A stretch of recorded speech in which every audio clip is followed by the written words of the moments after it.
Good evening. The sound coming through? Yes. Yeah. Yes. All right. So let's start. This is meeting 3. Let me talk about the agenda for today. You had 2 assignments, one individual, one group assignment, which are due by now. We'll grade the individual assignment over the weekend. So by next meeting, you will get your scores, you will get your feedback on the companies you selected. So that's all part of the process. So that's coming up. For the group case, obviously, we will have a discussion in class today. So one comment, I did receive a few requests to give you a little bit more time on individual project. And that's generally might be okay. I can give you another day, even 2. On group projects, that's not possible because we will discuss it, okay, in class. So when you work on your assignments, make sure that your group assignment is complete before we meet on Thursday, okay? So for individual, there is some flexibility for individual assignments, but not for groups. So make sure this is clear. All right. So we'll do the case discussion. I'll finish up a few things about the project analysis, and I'll start referring to your final project, your individual project, which will be due in week 8. And that substitutes your final exam. That will be the same company that you selected for the first part. Again, some flexibility. If you get stuck with something, you can replace it, but ideally you continue with the same company and complete the evaluation of the company. I will give you a very detailed assignment with what you need to accomplish. But as we go through the course, starting literally today, I will start pointing out things we do in class, which I will expect you to apply for your company analysis in your final project. Okay. And some of it, I will come back to the example I walked through last week with the project analysis. I will add a few details there, something called, I didn't get to this last time. I just want to make sure we finish the project analysis template. But a few things that professionals typically do, something called the sensitivity analysis and scenario analysis. Some of you are familiar with this. But I will walk through, I will demonstrate it in class, and that's something I will expect you to complete for your individual project, okay? I added a short video on scenario and sensitivity analysis. I added it to last week's materials, so that is available, and that's something I will refer to today, okay? So that will wrap up the template, the free cash flow calculation template. We will use it going forward with some adjustments for company valuation. But before we get to the company valuation, I'll start talking today about the cost of capital in more details. I gave you the introduction last week, and I wanted you to do the beta regression for your individual company. So I already covered that part, but I will expand. That's a big part in corporate finance. Okay, something that we will do very extensively in some details. So I will add those details starting today. And your next assignment, your group assignment for next week, will be on the cost of capital, on the denominator in our equation.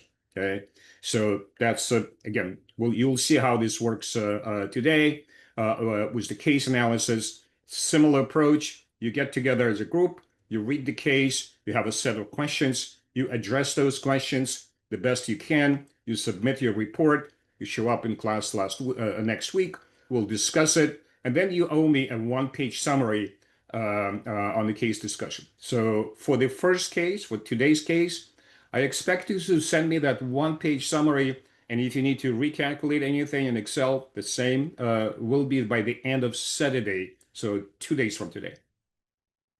And I had a question.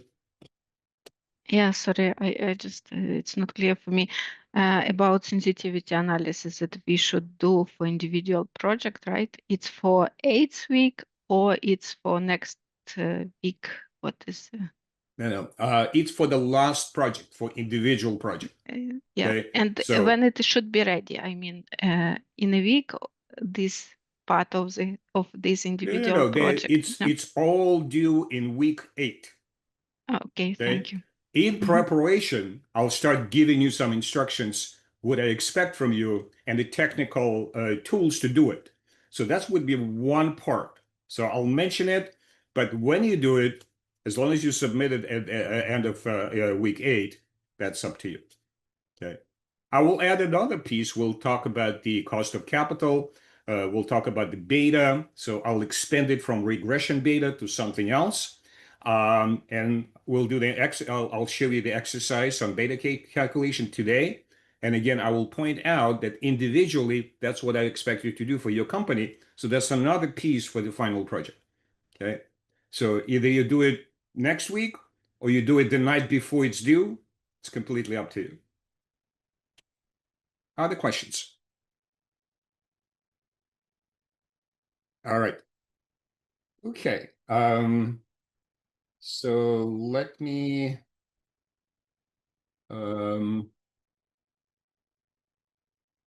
check if anything else. All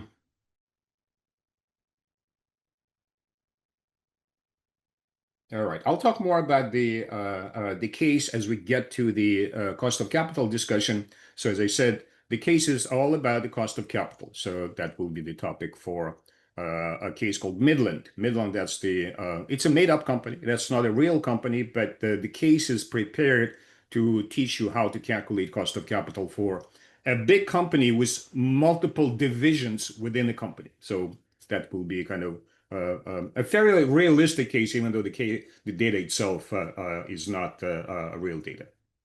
Okay. All right. So the way it works, in a group discussion, business cases, I call on the group. I will say, Group 2, what do you think about this? So if you can reach to each other and make sure you have somebody who is a spokesperson for a group. So I don't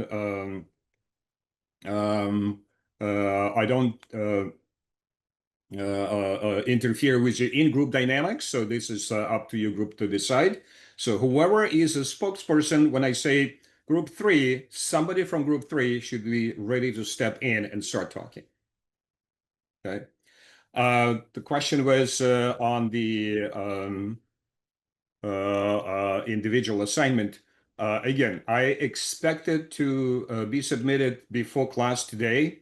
A couple of students reached out saying, for whatever reasons, they cannot submit it today. And I said, okay, on individual assignments, I can extend the deadline for a day, maybe 2 days. But no longer than, until the end of Saturday, because I will be grading it on Saturday. So your end of Saturday is my morning. That's what I start working on this grading. Okay. Penalties.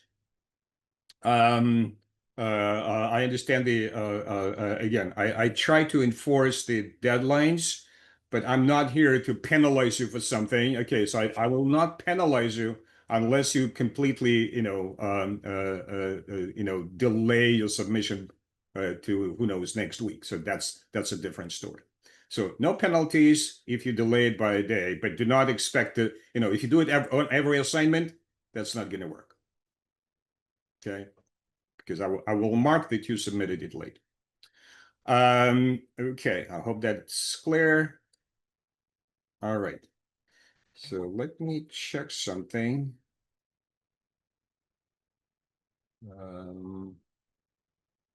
Before we get into. Meanwhile, what I expect you to do now, so one person from each group, look at the results which you got and send me via chat the following. So do not forget to put the group number so I know that your group submitted. So 4 numbers. All right. Group number and then NPV, 4 NPVs, 2 NPVs for 15-year term, 2 MPVs for 25-year term with or without taxes. So look through your numbers, and one person, either that spokesperson or whoever was doing the technical part, send me that via chat. So put those 4 numbers on one line and send it to me. And meanwhile, I will check on something here. Remember, your grading consists of 3 parts. That's your original submission, your post-discussion summary, which will be due by the end of Saturday. I'll put an announcement, a reminder, and your in-class participation. That's also a component of your grading. So make sure to reply in time. And another comment, I do expect you to be on camera for the duration of the class. So unless you made some arrangements, you should be on camera during this discussion. All right, and so I have pretty much everybody now. And just glancing through the numbers, there are some differences between the groups, but directionally, most of them look right, which is a good thing. But I will walk through and I'll show you the solutions, and solutions will be posted for your reference. So that's something will be available when you do the post-discussion summary. Okay. But before we get into the numbers, before I start walking through the calculations, a couple of qualitative questions that were asked for this assignment. So let's do the introduction first. And one of the groups is, what's the case is all about? What are we talking about in this case? So any volunteer group, all groups will speak up. So you cannot hide. So an introduction. Yeah. Metro, go ahead and announce your group number so I know which group have spoken. Yeah, it's group 1. Okay. Generally speaking, it's easy. Yeah. Okay. Group 1, go ahead. Group 1, yeah. So generally speaking, the case is about a decision maker of a company which operates on sea and ocean transportations. Mm-hmm. And the main, all of this is about one project, which is whether the decision maker should buy Capesize for 1 3-year contract, and then usage of that Capesize for the rest of its usability period.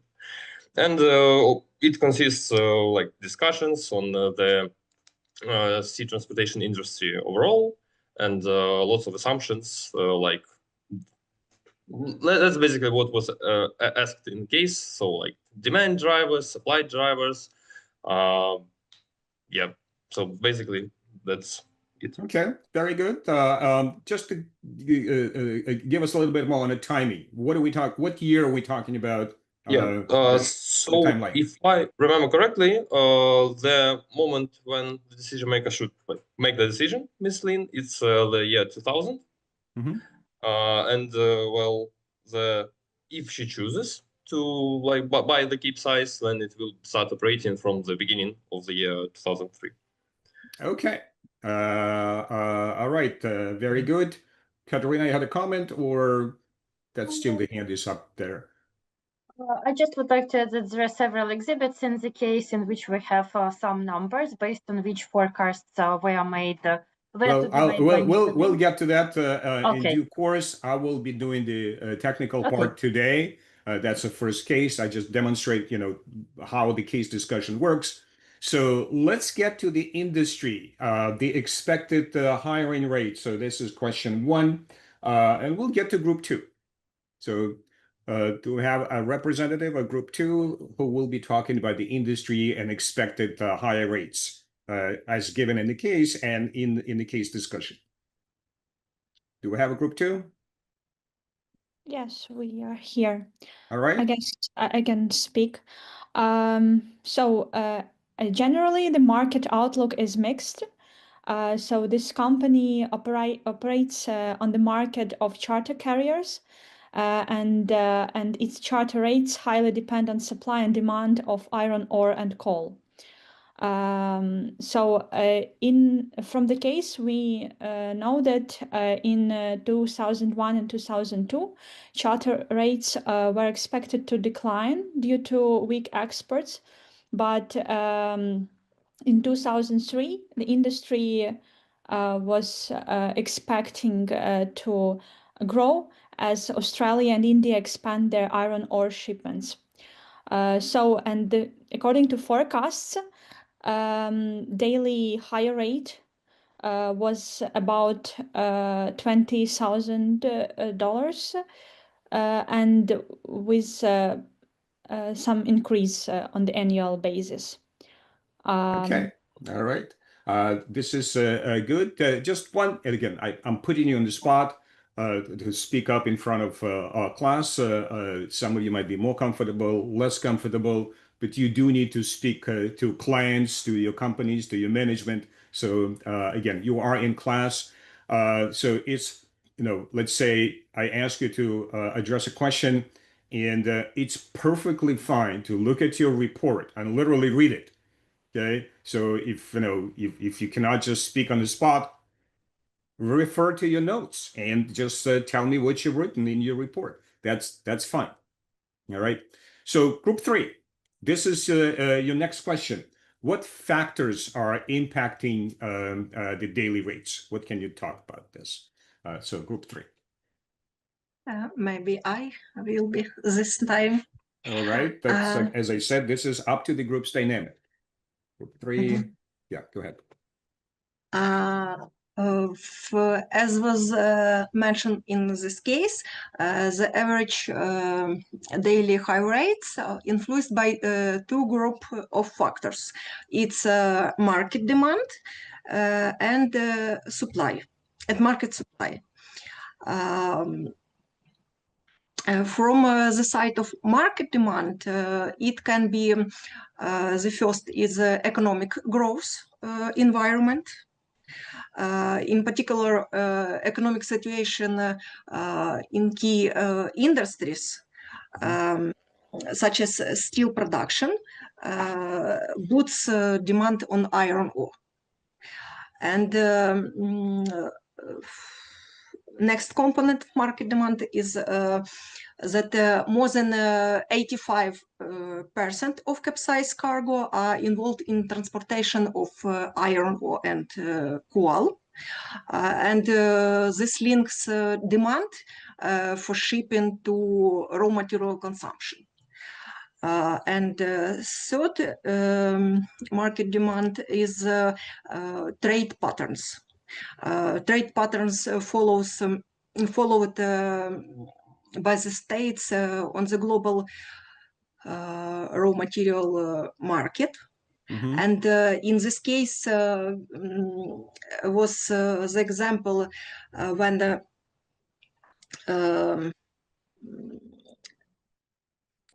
if Western Europe shifts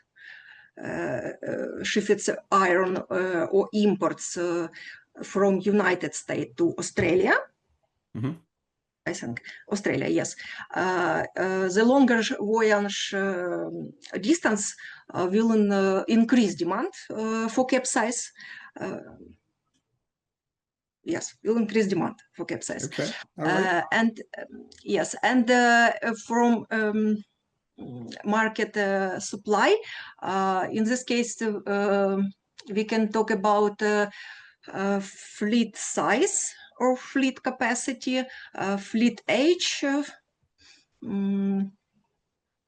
What does it mean about fleet size? It total number of vessels available for shipment is equal to average capacity.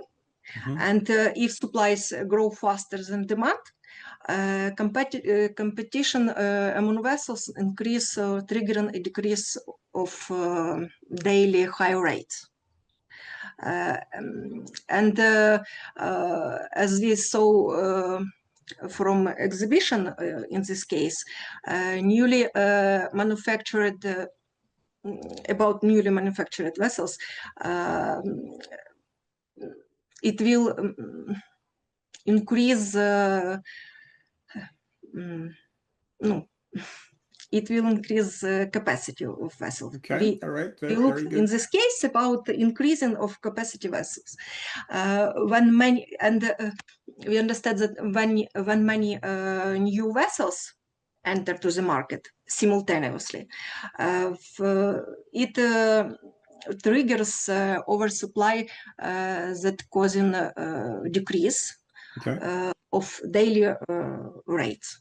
Okay, very good. So just to kind of put a wrapper around this, obviously the information on new ships is publicly available.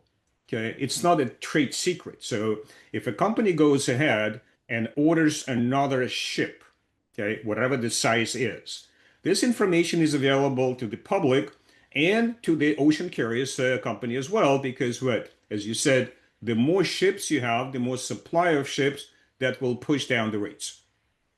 Okay, so that's another consideration for the company, is not to just look at today's number of ships available in the industry, but the number of ships that is coming up, because those orders are publicly, the information is publicly available. So the company should take that into account when they go forward and either order a new ship or not order a new ship. All right. So just to keep that in mind. So it's not purely the NPV calculation. How do you reflect it in NPV calculation? So if you see an oversupply of ships, your NPV model should reflect lower rates, and that will impact the NPV calculations. So that's how this is connected to the financial analysis. All right. Very good. So let's get to the last piece. So that will be the long-term prospects of this industry.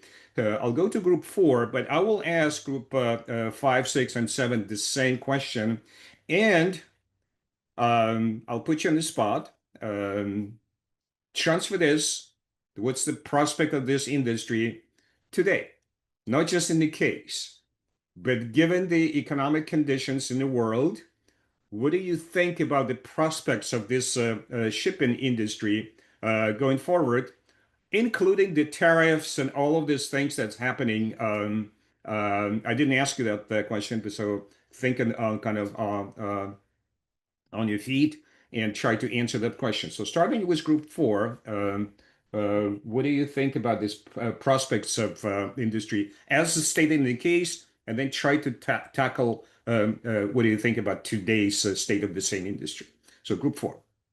Yeah, so basically there could be different views on the prospects of this industry, because we also incorporated in our answer not only the case but the real world situation. Based on the case and the provided forecast for Vice President of Ocean Carriers, the industry would grow like quite steady with a growing number of shipments, and the situation is quite predictable in a peaceful world without trade wars, without unexpected an obvious wars between countries and trade wars and tariffs and so on. So we, as we think, these are all new routes across the world, and like the possibilities of trade wars.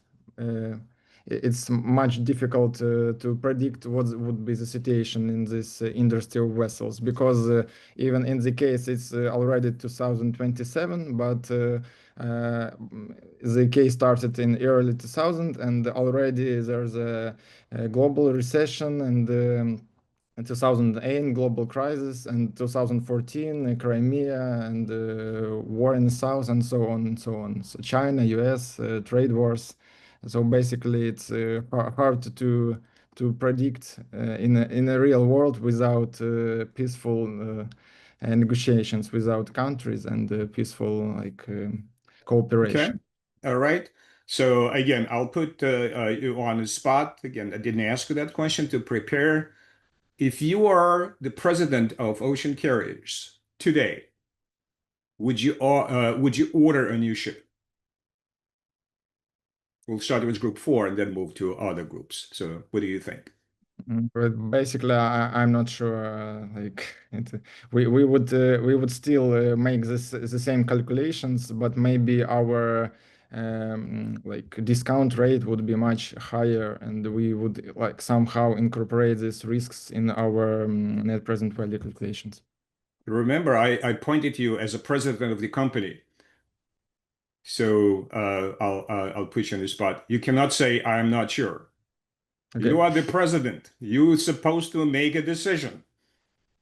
What's your decision? And it's Okay, perfectly fine to say no. yeah, I'm we- not going to order due to We that will uncertainty. postpone like buying of shipments to the more peaceful times, like maybe a couple of years. We will wait. Okay, that's perfectly fine. How do you call this? Do you cover option pricing in other classes? No. No, you don't talk about financial instruments. There is an instrument called a call option. It's a financial instrument. In this scenario, when you delay a decision, it's called the option. You delay your option. So this is called the option, the real option approach. Okay, you retain that option, but not implementing it today. That's perfectly fine. Group 5, same question.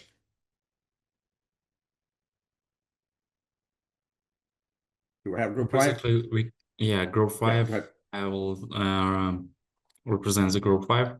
Basically, we cannot tell exactly like to have 1 minute to think. With respect of the current situation in trade wars, would like to discourage the purchase of the large Cape-size vessels due to their high uncertainty. It's much better to order smaller vessel with lower dead weight. I think that less than 100,000 tons, and also to expand its abilities to ship not only iron ore but other commodities. Okay. And another factor that would also influence my decision is that USA put a protection on their steel industry, making there will be less shipments across the globe regarding steel industry. Okay. So again, straight question. As of today, would you order a new ship? No. Yes, no. Yes, no. Okay, no. And Yes, that's no. just a few reasons. As it's I'd like to say no. That's first because of the uncertainty and particularly due to the import tariffs on steel in the USA, which one of the most the largest consumers of the steel. All right. And that's good. from our model, we found that even as a change in the parameters such as taxes influences our decision a lot. We cannot extrapolate and encounter all the factors and possible decision switches of taxes over the next 15 or 25 years. That's an interesting one. I'll come back to this. A good answer. Okay. So group 6 and 7, same thing. So group 6, restate what you answered in your report about these questions. And the question, remember, is to how do you characterize the state of the industry? And then what do you think about today's order? So same question with extension to today's scenario. So group 6.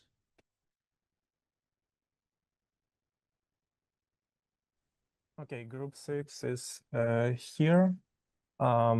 First of all, let me corroborate on what we had in a case.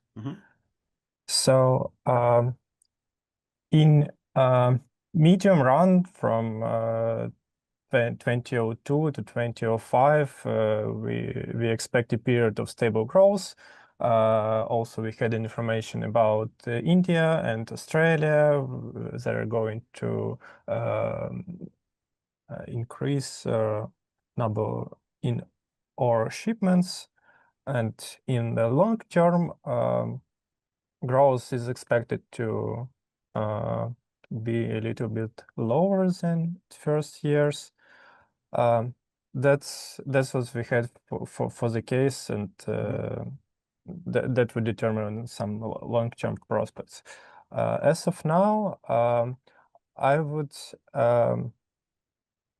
as a president of Ocean Carriers, I would expect that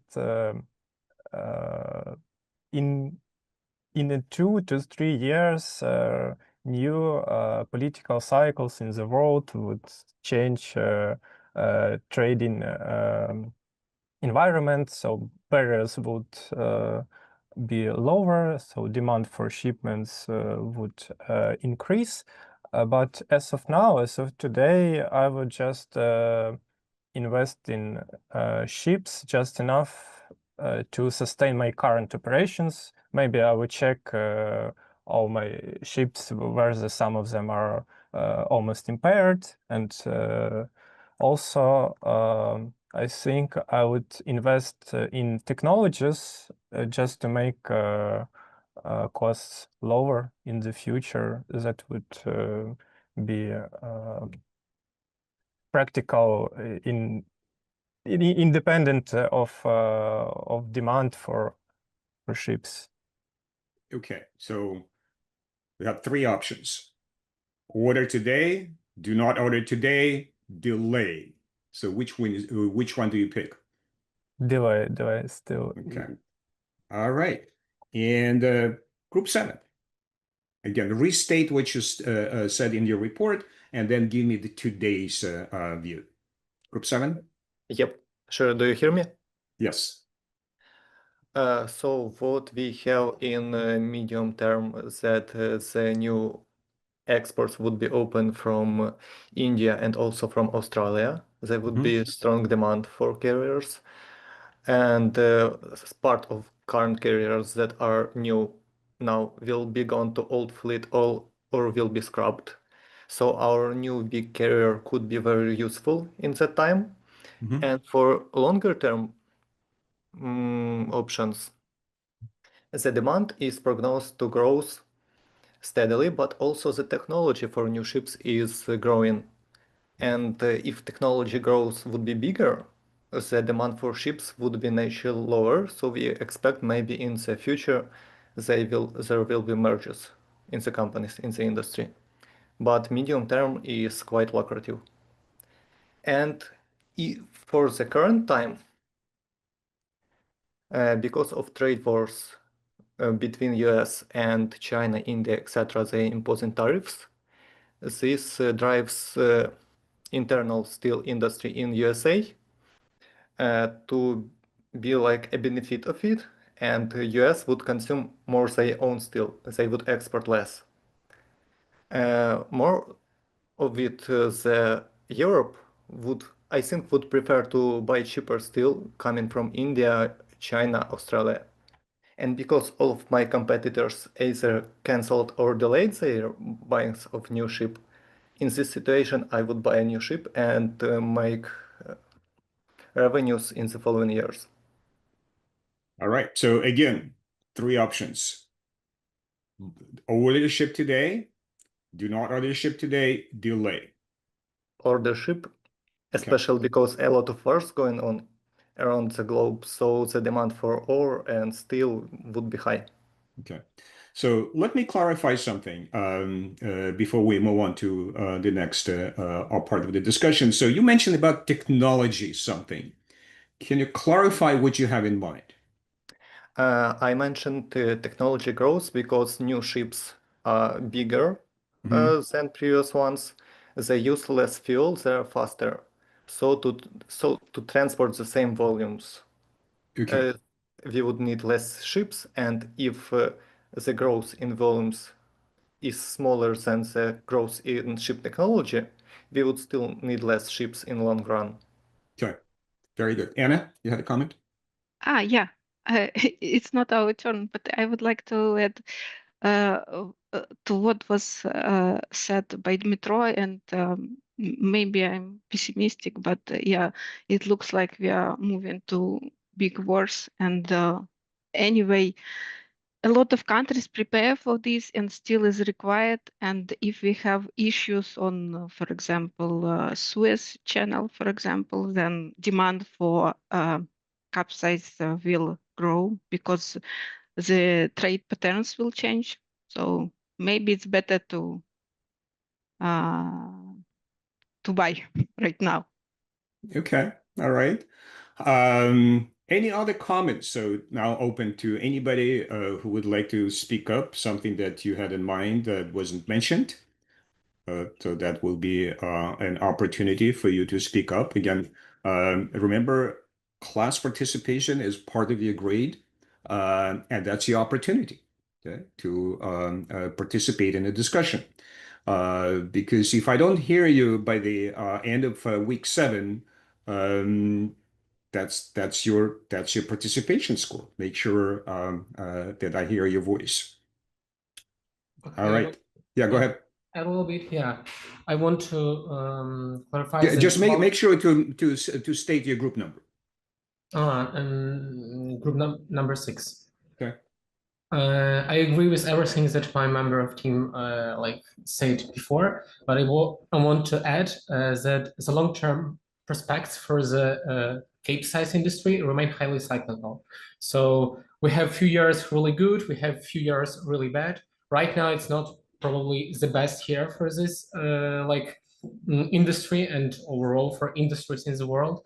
But in general, after a few years of bad years, we will have like again very good years. So only delay, and then we have like again good decision. So okay, very good. I'll come back to a few comments that you made individually. Yeah, what I would like to add from Group 5, that as our company is mainly involved in carrying business, and so the main asset which generates our profits are carriers. So sooner or later we should have bought the carrier, new carrier, as our assets would become old and would depreciate. So we somewhere in the future should renew our assets. All right. Or close our enterprise. Okay. Anastasia? Thank you. From Group 2, I just wanted to add that in making the decision of whether to buy the new ship or not, we should not only think about the the demand for the capsize transportation, but also for like Dmitro said, whether we have enough ships to cover our current operations. But then also the policy of the firm was mentioned that we scrap any 15-year-old ship or the one that reaches 15 years. So we should also ask ourselves whether we should scrap that ship and buy a new one, or whether it's better to keep the old one operational. Okay. So the decision might be like not buy the new ship because we need more to cover our operations, but don't buy the new ship, but keep the old one and like scrap the policy or change the policy. Very good. Again, a few comments coming up on this. Anybody else? All right. So let me step back a little bit, the decision making. Obviously, we'll get to the numbers, and the numbers will help us to make the decision. But in general, okay,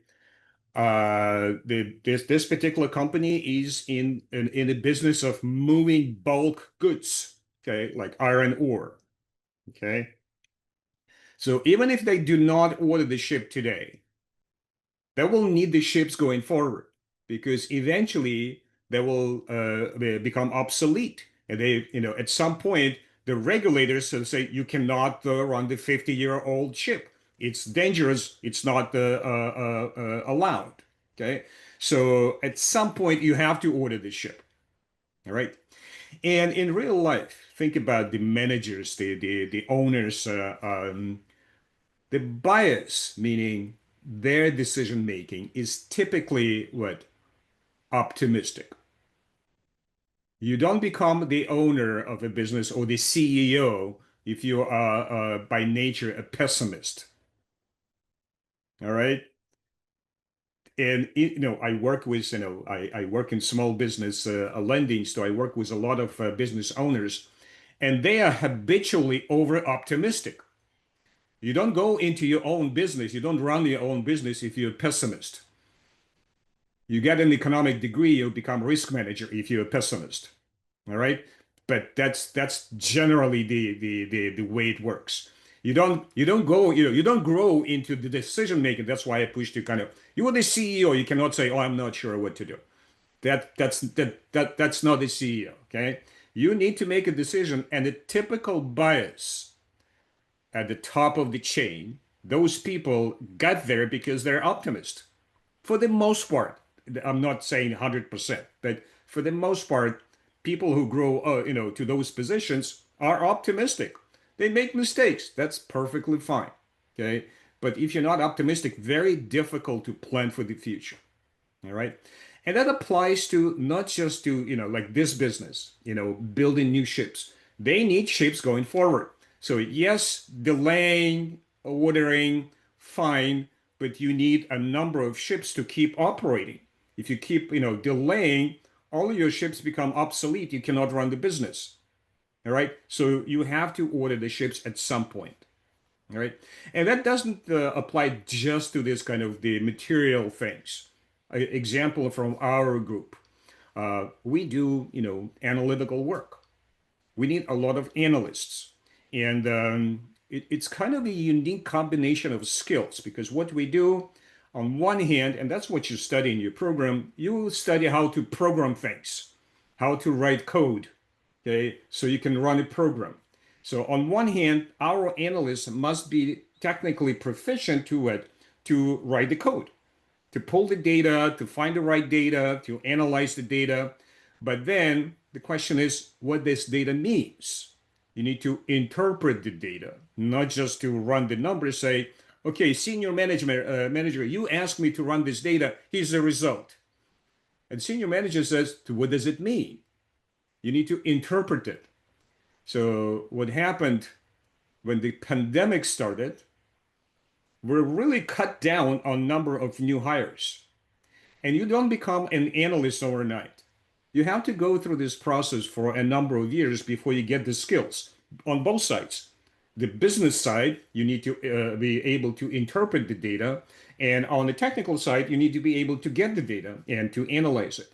So it takes a few years to get kind of a professional up to speed. And if you stop hiring, you stop this process. So if I need to hire today an analyst who is ready to step in and do the work, I don't have anybody. Because a lot of companies did the same thing. They stopped hiring in 2020 during the pandemic. So that cohort of analysts is not there. Not completely, but the number of available people with appropriate skills is not enough. So there is a shortage of that particular combination. All right. And the reason is very similar to you don't order a ship over a few years, you don't have enough ships. Okay, same thing with analytics or any other business for that matter. All right. Does it make sense? Any questions on this?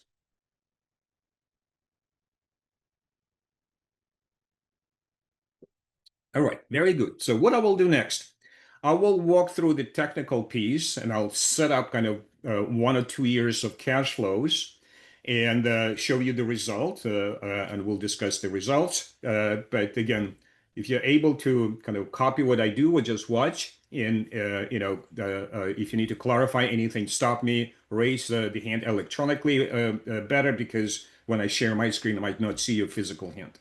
All right. So the way it will work, let me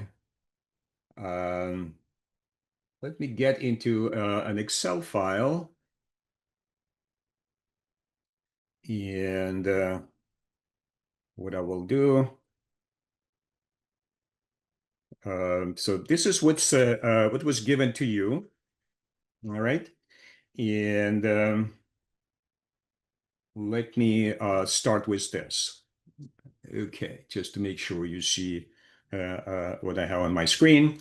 So this is the numbers given to you. Again, a department within a company, a finance department, will most likely work on this, do the research, and build some projections. Okay, so that's the result of that particular work. And then another analyst will pick up this. So somebody who knows the industry, knows how many ships, knows the pricing in the industry, will put together these numbers. Okay. And then the finance department will be tasked to calculate the NPV of this particular project. All right. So the daily hiring rate is given. All right. So we will use it to build the revenue. And what I will do, I will literally follow the template I presented last week. So we'll start with revenue, expenses, and then all of the adjustments, all the way down to the free cash flow, and then calculate the NPV of the project. Okay. But let's start with the CapEx. So first you need to calculate the investment to get the ship. And you have two timelines, and I'll get to some of the details on the timeline. So you have the timeline starting today, and I'll talk about what this 0 means. Okay. Some questions came up before the case, so I'll kind of add a little bit there. So you have the timeline starting today, and then you have another timeline for the ship life, because it takes what?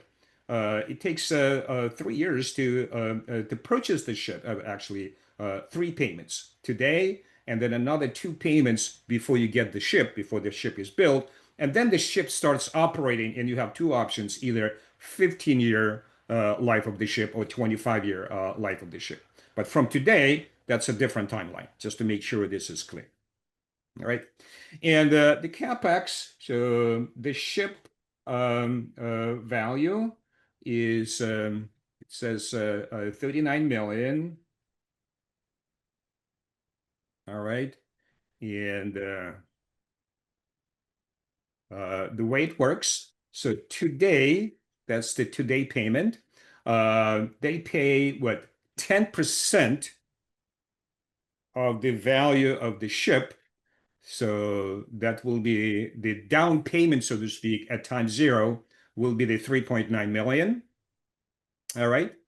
Then another payment of the same amount, 3.9 million, another 10%, and the rest of the payment when the ship is ready. Okay. But we need to split it up, because we need to use the timeline, because we discount each cash flow. And again, in our work, we care about the cash flows. So the first cash flow, we call it time 0, 3.9 million, not the complete 39 million, because it's going to take 3 years to make those payments. Okay. So that's the CapEx.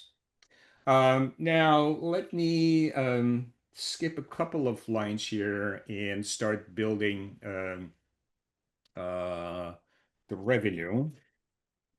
And I'm not going to do a whole thing. I'll show you the examples, but just to demonstrate the way it works. So when the ship is ready at the end of year 2 from today, okay, in year 3, the ship starts operating, and it generates this much per day. So if the ship is hired every day, that will be the amount of revenue generated. But remember, as from the case, you have 365 days in a year, but the ship does not operate every single day. What does it say in the case? How many days it's not operating? Dmytro? Right. Yeah, group one. So for the first 5 years, it doesn't operate for 8 days. Okay, so 365 minus 8. So that will be the number of days that the ship is operating. And while it's new, it's operating on this schedule. All right. And then what does it say?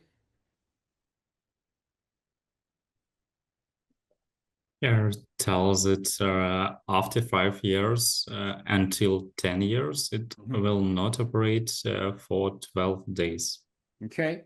So just to make sure I point this out, so for the next 5 years, that will be the number of days operating. Marco, you had a question? Yeah, regarding this, we also have to make sure that it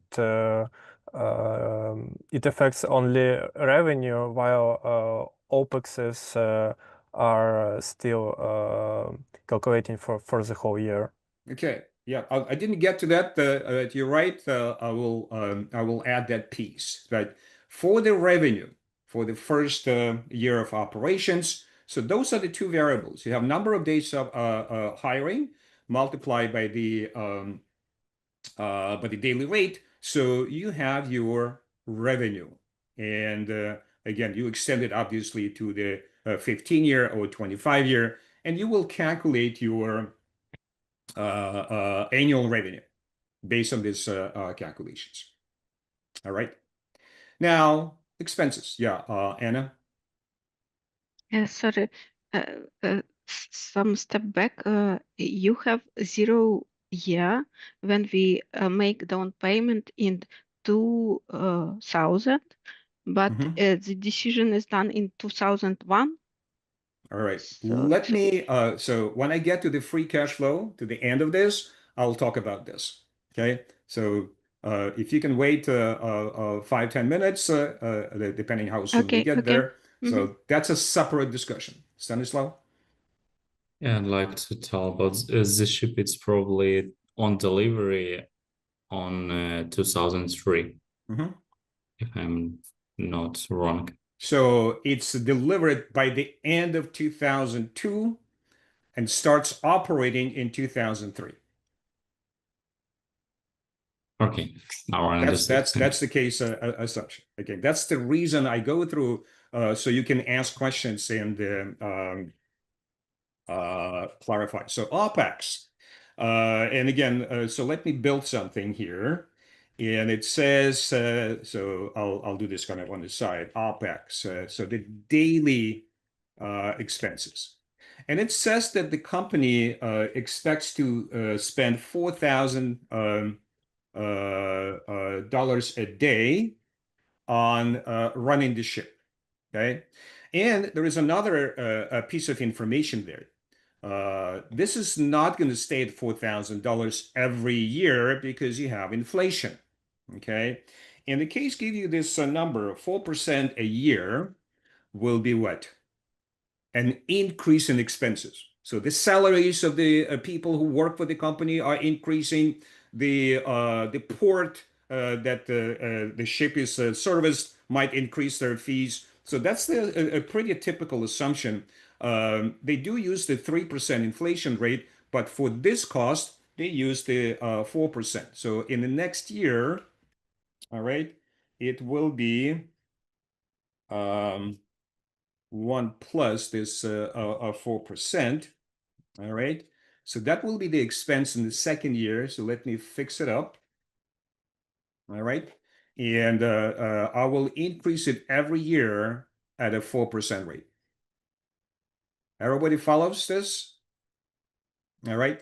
And going back to the comment that was made, that the ship is operating every day.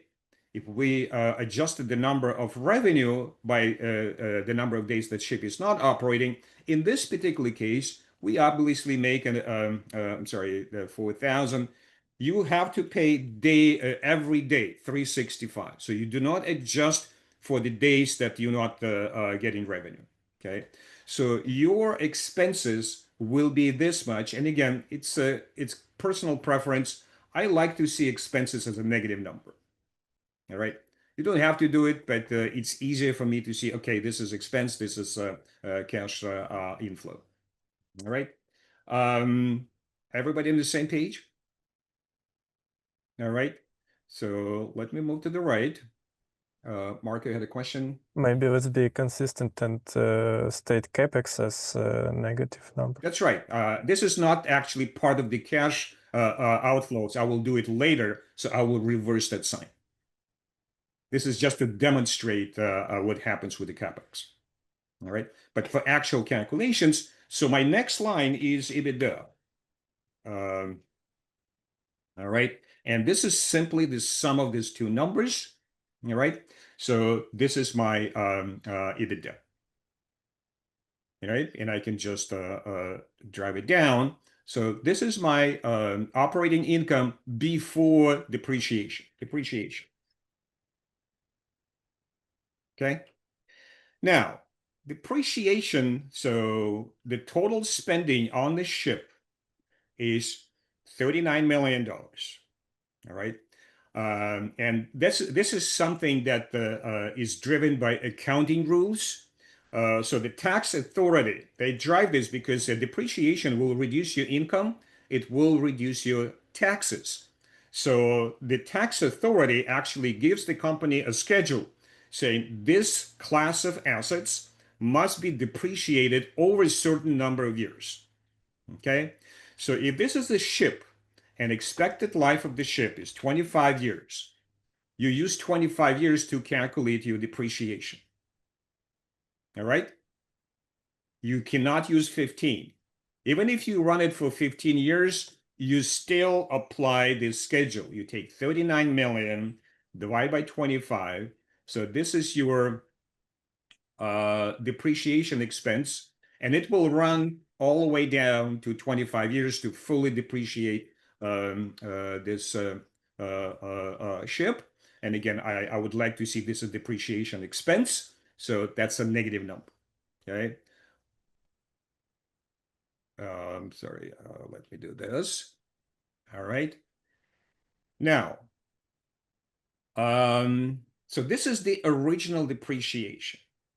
But here's the piece here that we need to pay attention to. So first, let me do the EBIT. And that will be just the sum of these two. All right. And that will be the starting point to calculate the free cash flows. All right. Now, before I move on to do the taxes and calculate EBIT after tax, all right, I need to make another adjustment. Dmitry had a comment? Don't we need to add also the depreciation from special commissions before EBIT and taxes? Give me a bit more. I'm not sure I follow you. The ship, every 5 years, ship going through special commissions, and they are counted as capex. So they depreciated for 5 years. All right. And that's exactly where I'm going next. It's actually called what? It's not a commission. It's what? It's a capital expenditure. Why is it a capital expenditure? Remember, we talked a little bit about this last week. There were a couple other, so let me see. Okay. If let's say the owners of the ship decided to do a minor maintenance, some kind of repainting the captain's quarters on the ship, it will be a maintenance expense. It will go into that particular year expenses. Any investment that will benefit the ship for more than a year, it's a capital expenditure. That amount will be added to the balance sheet as part of the equipment, and that equipment needs to be depreciated. Everybody follows? Okay. And that's exactly what I will do next.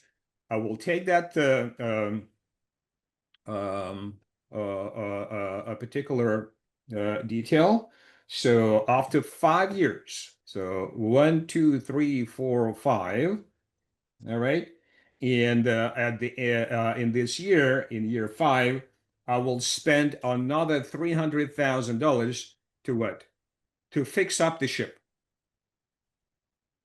All right. Now, this happens every 5 years. So the next one will be $350,000. So that means this particular expense needs to be depreciated over a 5-year term.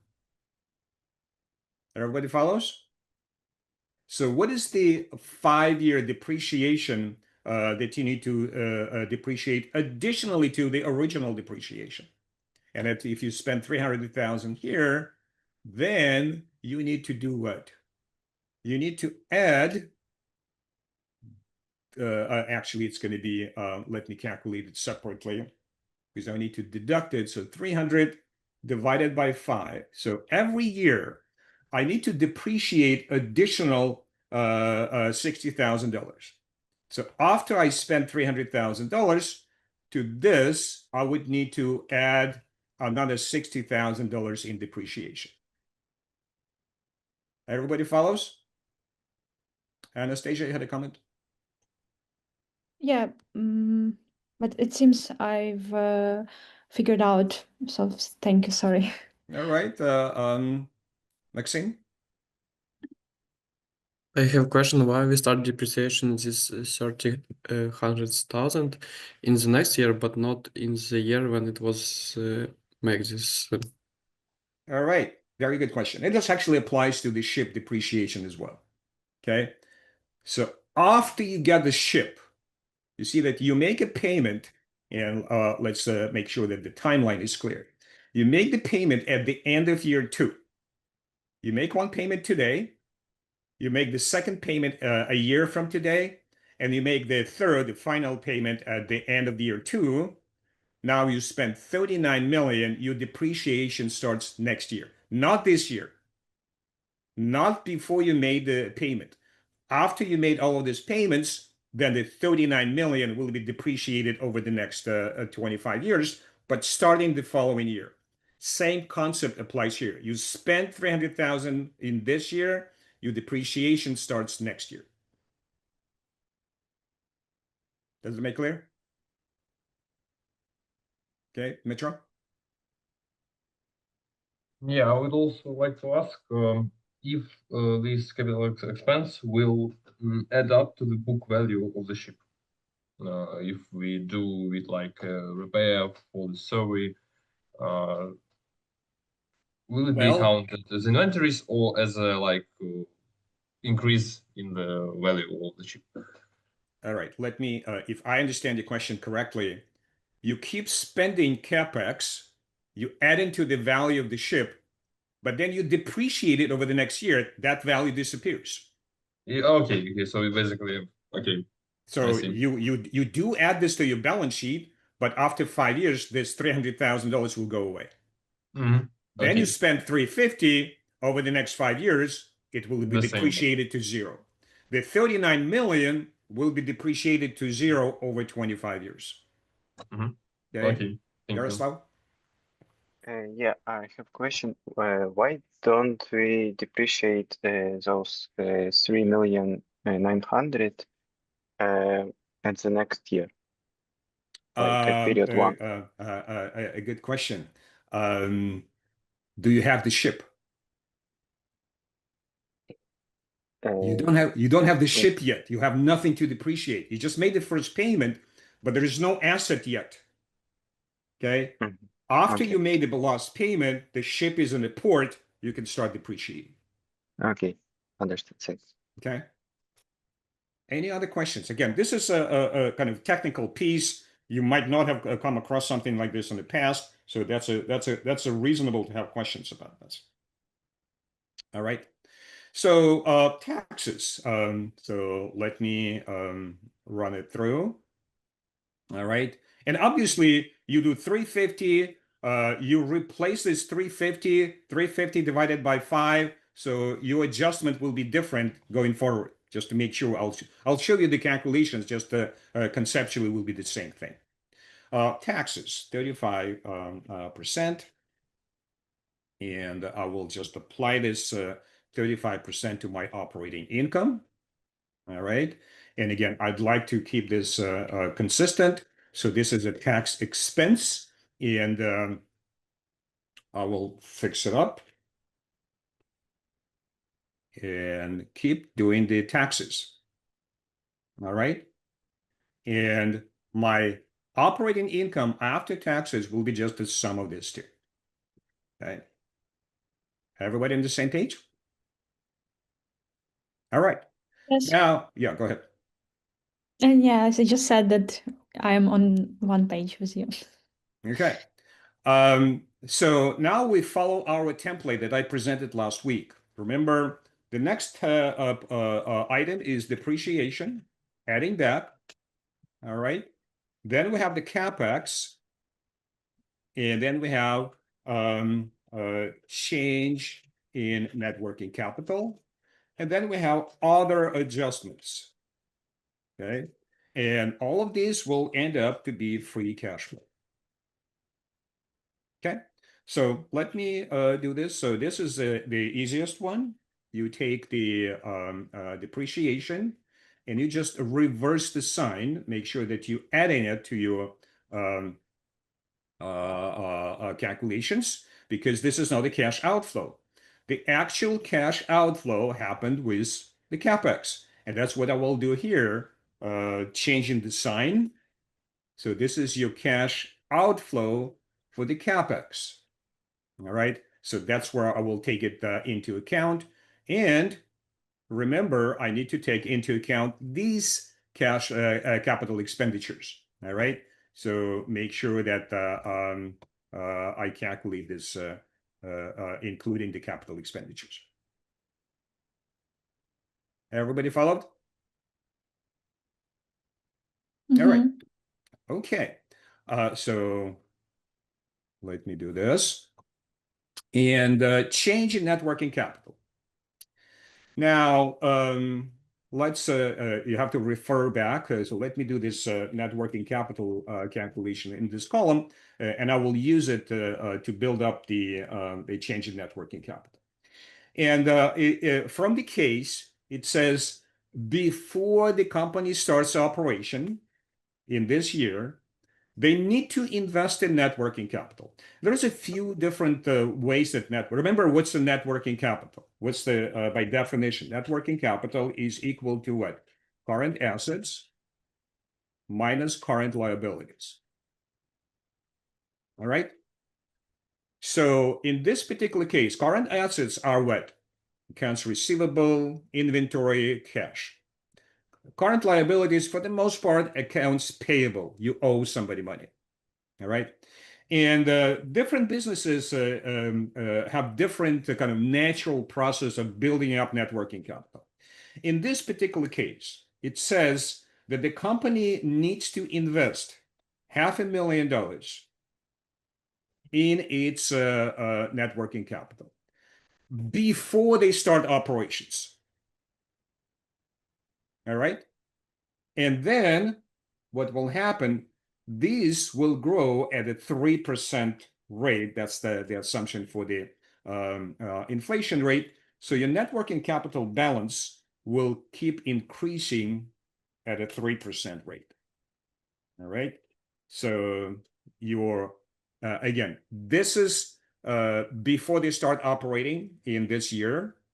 This will be by the end of that year, they need to increase net working capital. That means the current assets will increase more than current liabilities by 3%. Okay. So, and that will keep increasing by 3%. So that will be the picture. All right. So now, when do we have an increase? So, Dmitry, you had a question? Yeah, I was not sure that it stated before operations, and like we could make this investment as a company in the time when we start buying ship in event 0 year or year 1. Well, again, net working capital is needed. It's working capital. It's working. So there is no shipping yet in year 1. Okay, there is no shipping at time 0, obviously. Okay, you will start shipping in this particular time frame. So this is what, in this case, 2003. You don't have any shipping in 2002, so you don't need working capital in 2002. You need it in 2003, but you have to have it on day 1 of 2003. That's why you need to invest it at the end of 2002. Make sense? And other companies, so think about this, it's pretty typical. Just make sure the timing is important. In some scenarios, you start a project, you don't need a working capital. Remember what's working, accounts receivable. You haven't started selling yet. You don't have any accounts receivable. You might not need inventory on day 1. Okay, you gradually build it. So net working capital assumptions are important here. If your net working capital starts from 0 in year 1 and goes to a certain balance at the end of year 1, so you start with 0 net working capital and it grows to a particular balance by the end of the first year of operations. In this particular, so think about a retail store. Do you have working capital on day 1? You open the door of the store and it's empty. That's how you open the store. You need inventory on day 1. Okay, you open the door, you walk, the customer walks in, there is a lot of stuff there. That's inventory. So you need inventory on day 1. That means you need to invest before you start operations. Does it make sense? Okay. In some other businesses, it could be perfectly fine to have no working capital on day 1. In this particular case, the case gives you information. They do need $500,000 on day 1 of the operation start. Maxim? Okay, I can understand what means net working capital in the retail business, but I can understand what in this case it could be. All right. The ship is going into the sea on the first day of operations. Do you plan to feed your crew? Do you need to buy potatoes, tomatoes, everything else to feed them? Do you follow the logic here? You do need working capital. You need something to what? To start expand. That's a working capital. They need to invest before they go out of the port. All right? On day 1, not after they leave the port. Make sense? Yes, no? Yes. All right. Stanislav? I'm interested why we do not include this net working capital expenditures into operating expenditures. Try again. I didn't follow your question. Okay, so when it's told that we have to buy something before starting operating the ship, I was interested why we can just add it to the operating expenditures. Well, you know, my example, the food might be a part of the operating expenditures, but certain things like inventory that they might need to have will be part of the working capital. Okay, it will not be operating expenses. Okay, so something that the ship needs on a regular basis, and they need to increase that balance by 3%, it will be part of the net working capital. Okay. Okay. The details are not critical. We're doing finance. I'm not an expert in shipping, so I do not know what they exactly have in net working capital. But that's what the company tells you. Tells you we need something there on a permanent basis, and that something will grow at 3%. Okay, Maxim?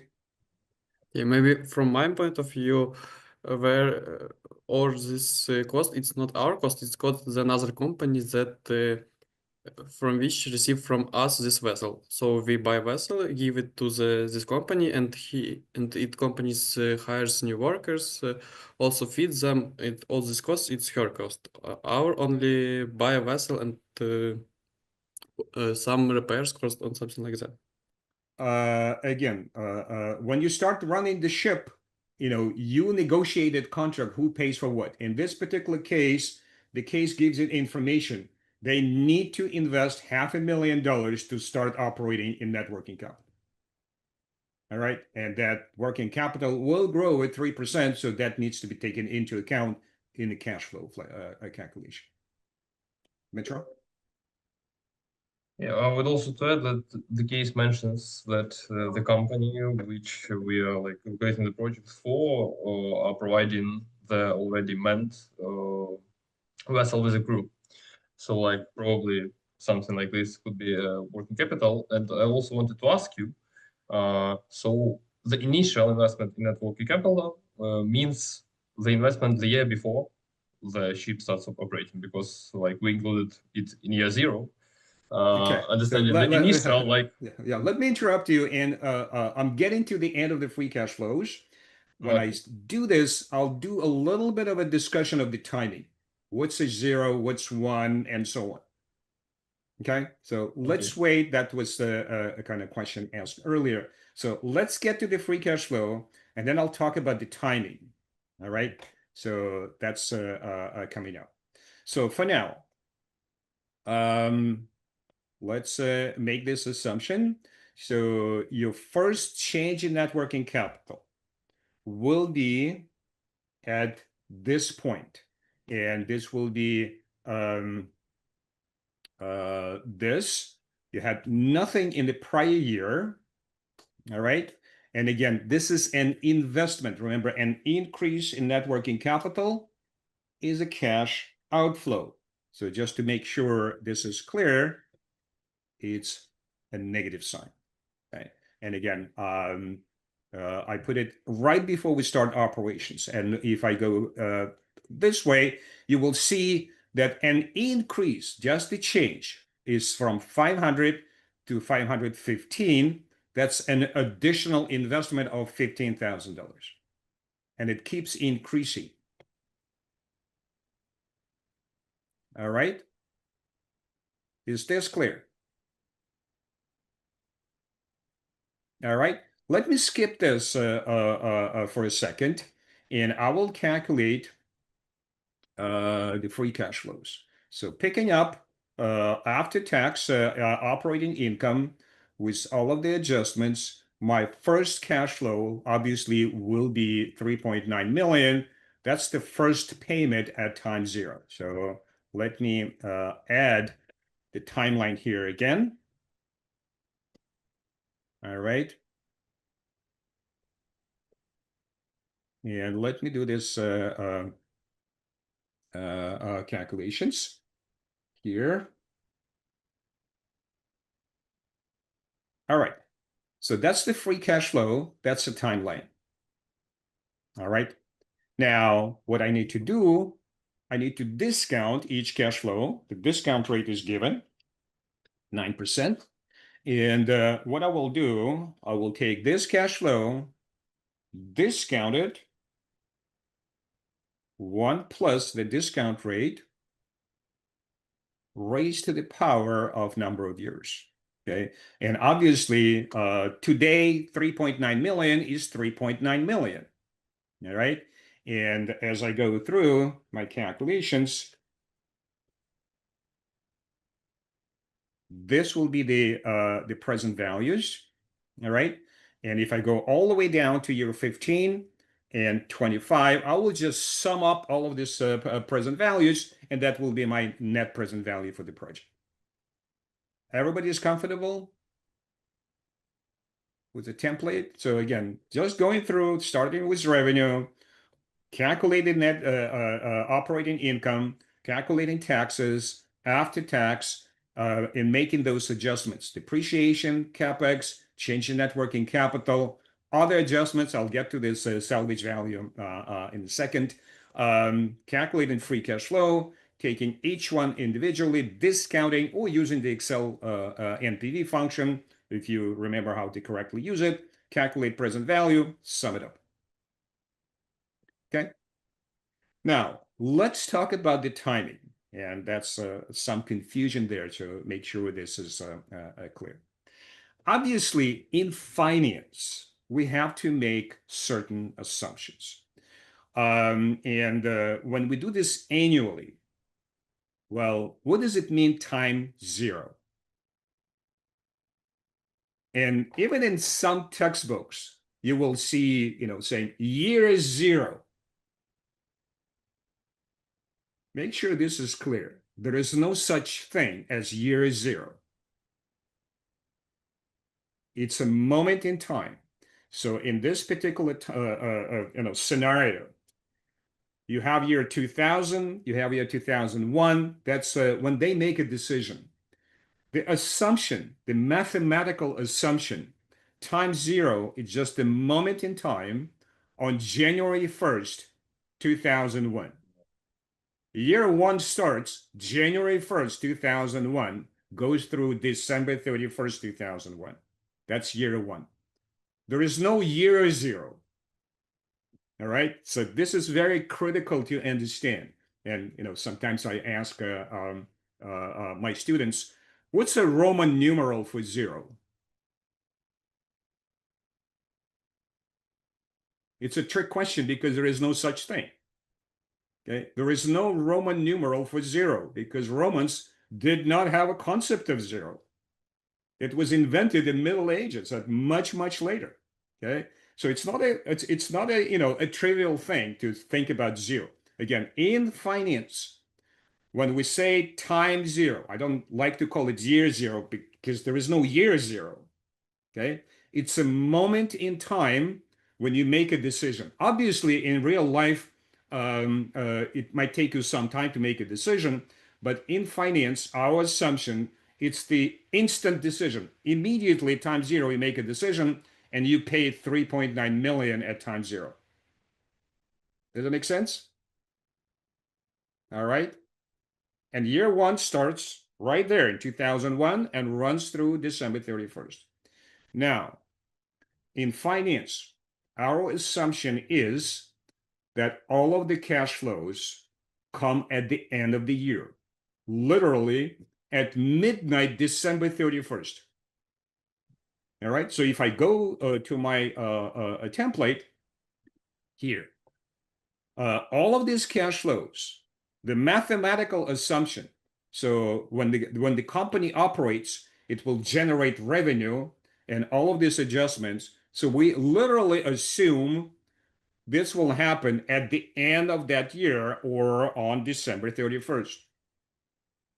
Because we discounted for a full year. Okay. Is this realistic?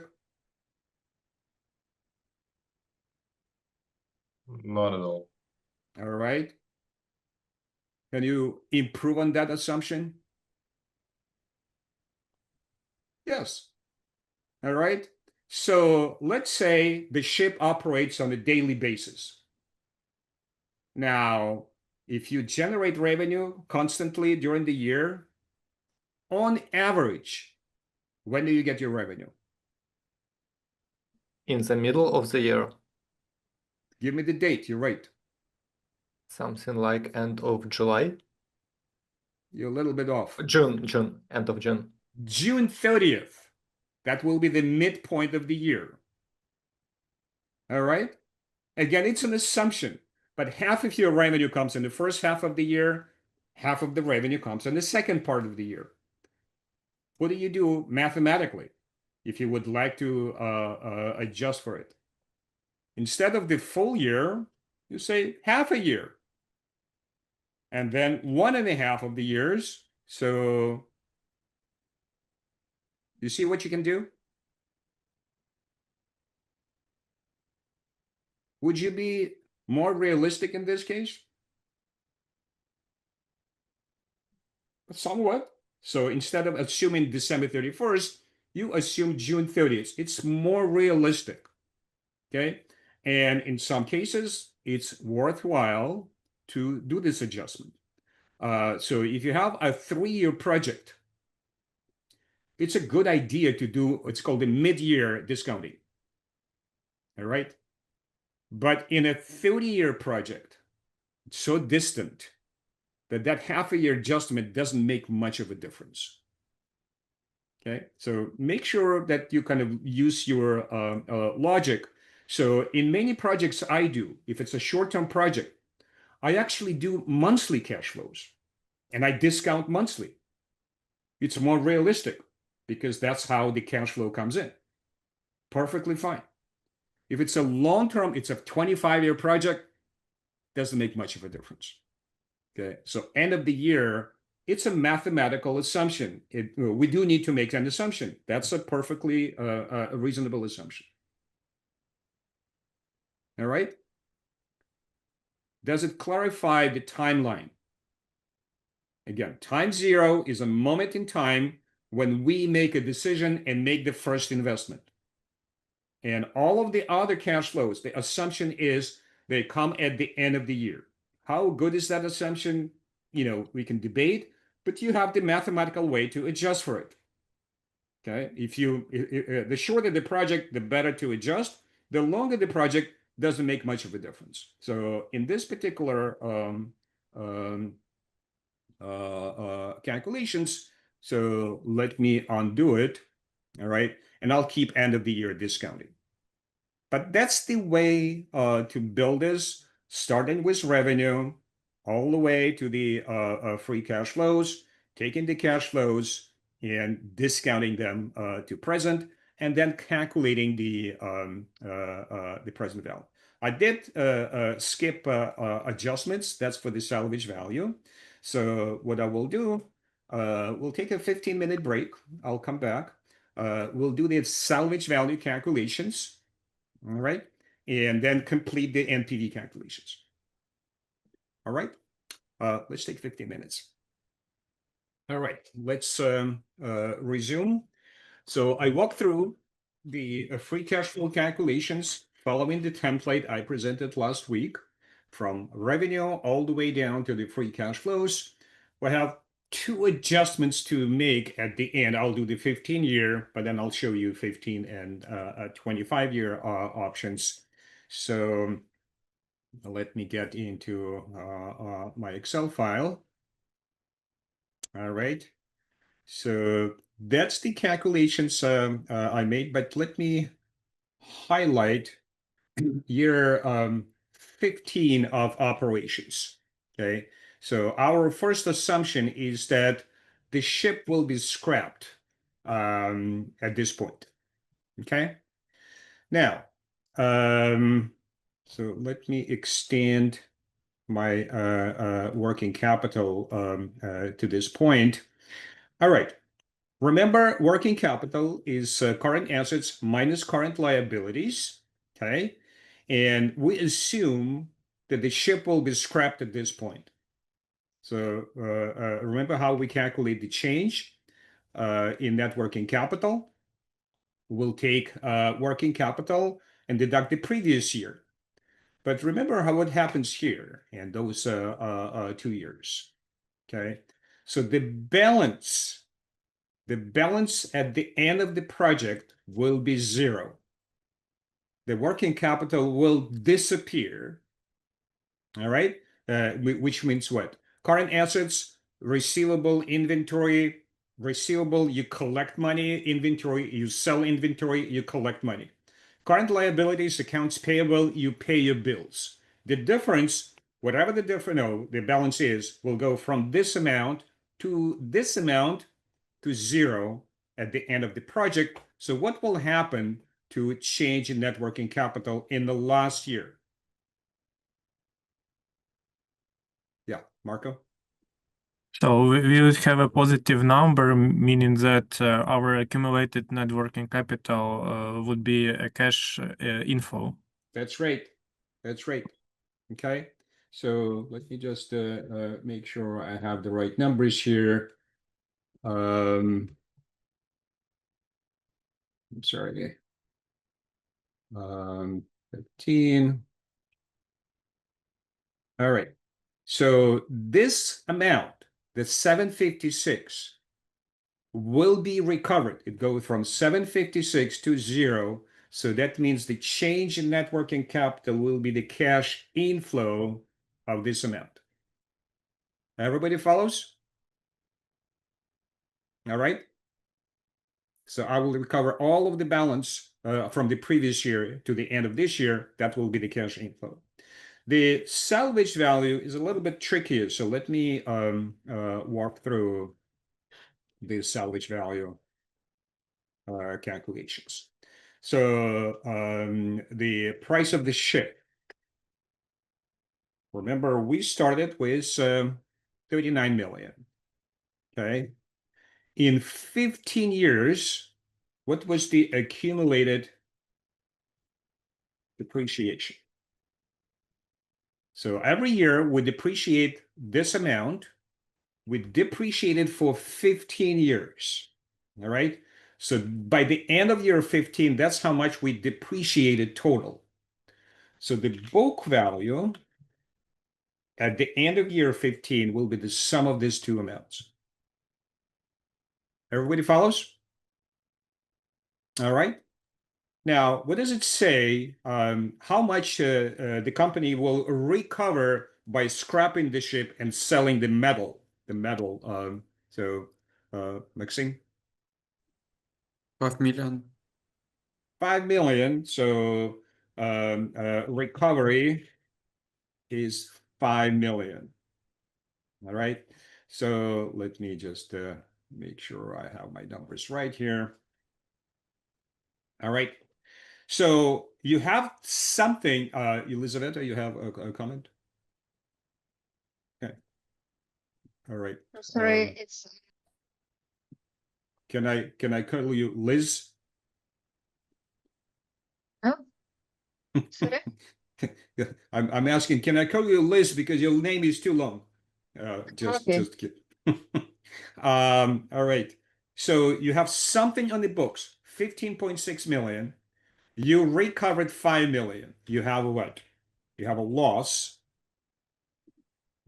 of this much. Everybody follows? All right.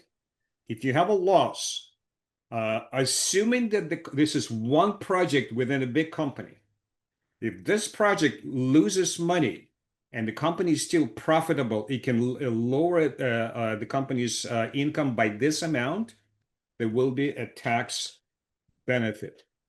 What is the tax benefit? 35%, that's the tax rate. All right. And this is a positive amount. That means the cash flow will be the 5 million you get from the scrap plus the tax benefit. So your cash flow for this project will be this amount. So that will be the adjustment that you need to make for the end of the project. So that will be the cash inflow. Anna?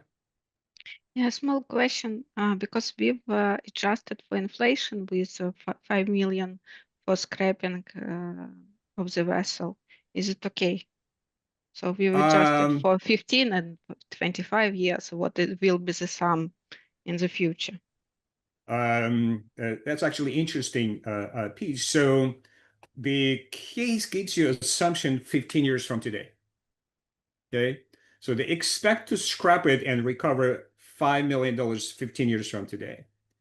If you do the same thing for 25 years, so you will do it 5 million here, and then you can adjust for inflation for the remaining 10 years. Make sense? Yeah, okay. So we've done one. Okay, so you Yeah. kind of half of the way correct. Yeah, yeah. Because that 5 million That's was right.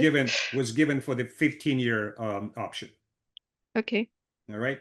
But if you do the assumptions for the 25 years, you might say, okay, this scrap will increase at inflation rate.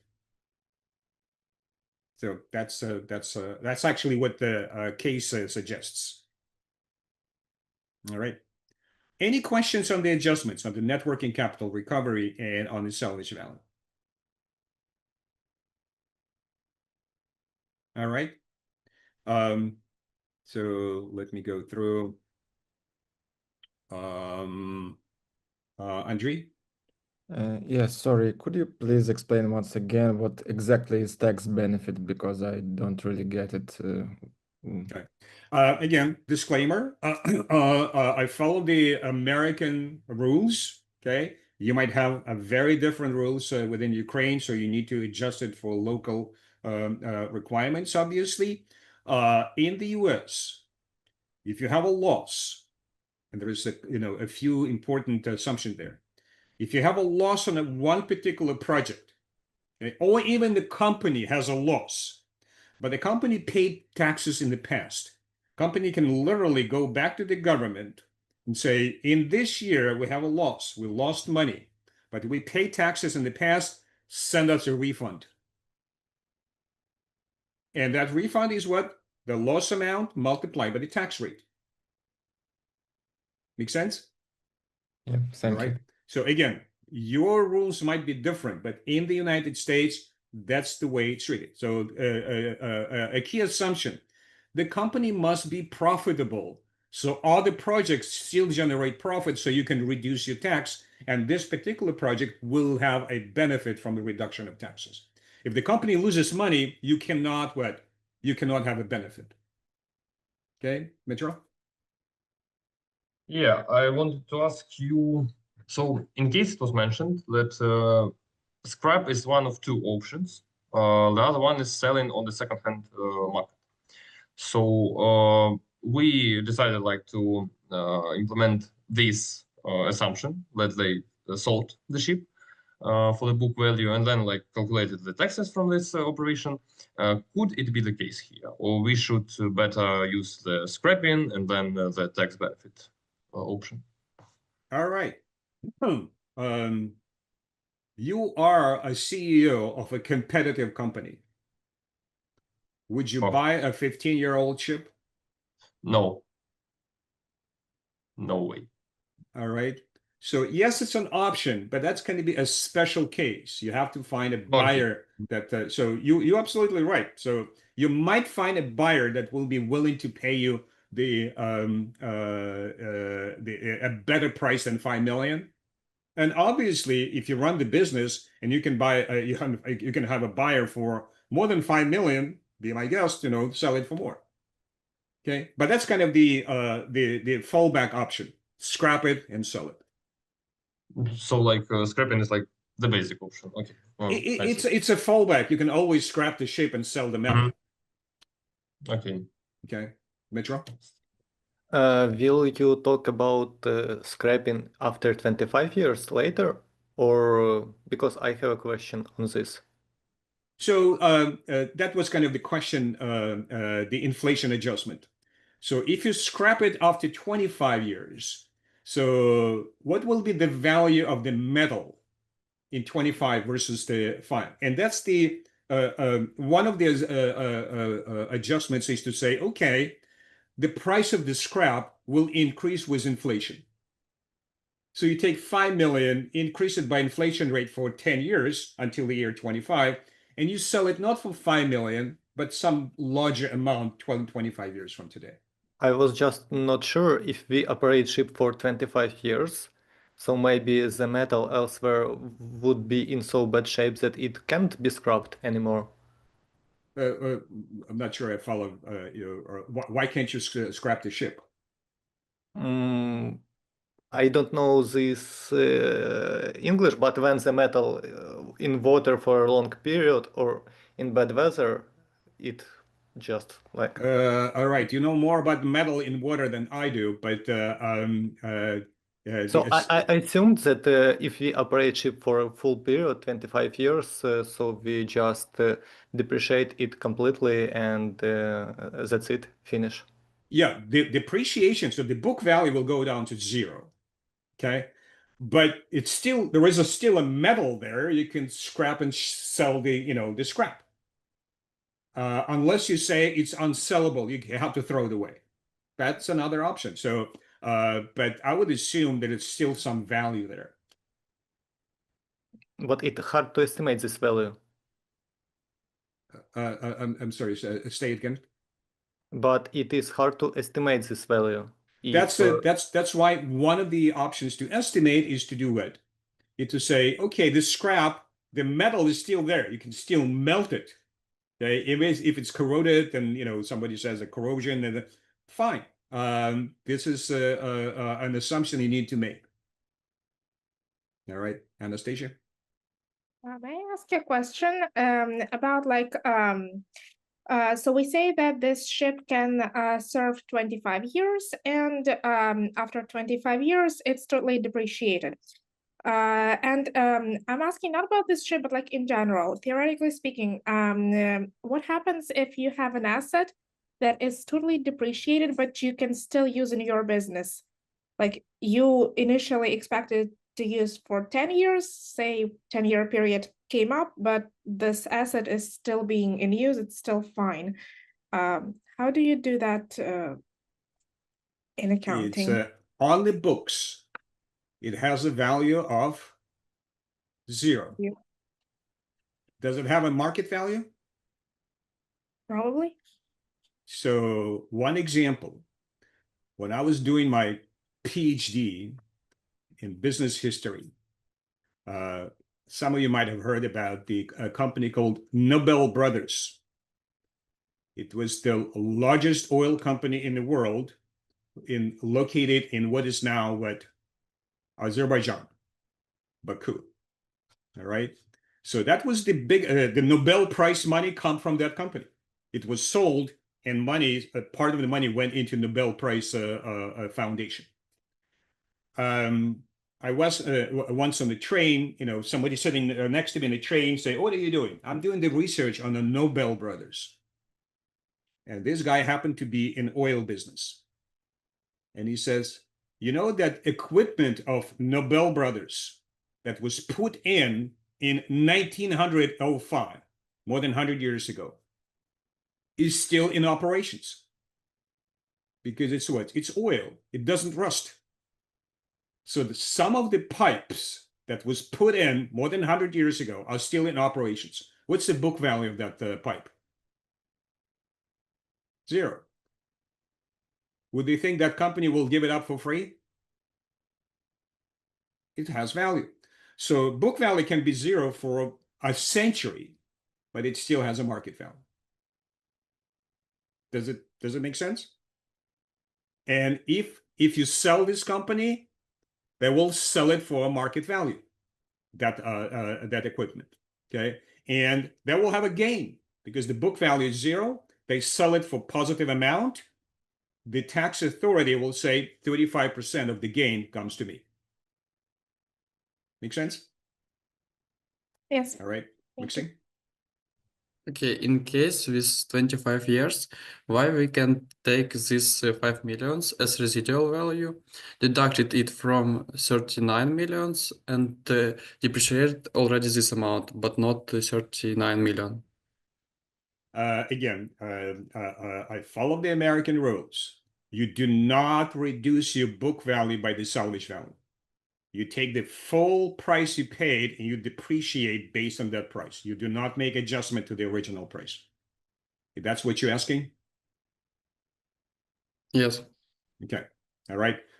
So I keep correcting students' work when they do this. Okay. So do not reduce the original payment amount by the salvage value, because that's not guaranteed, and accountants will not allow you to do that. At least in the GAAP, the generally accepted accounting principles in the United States.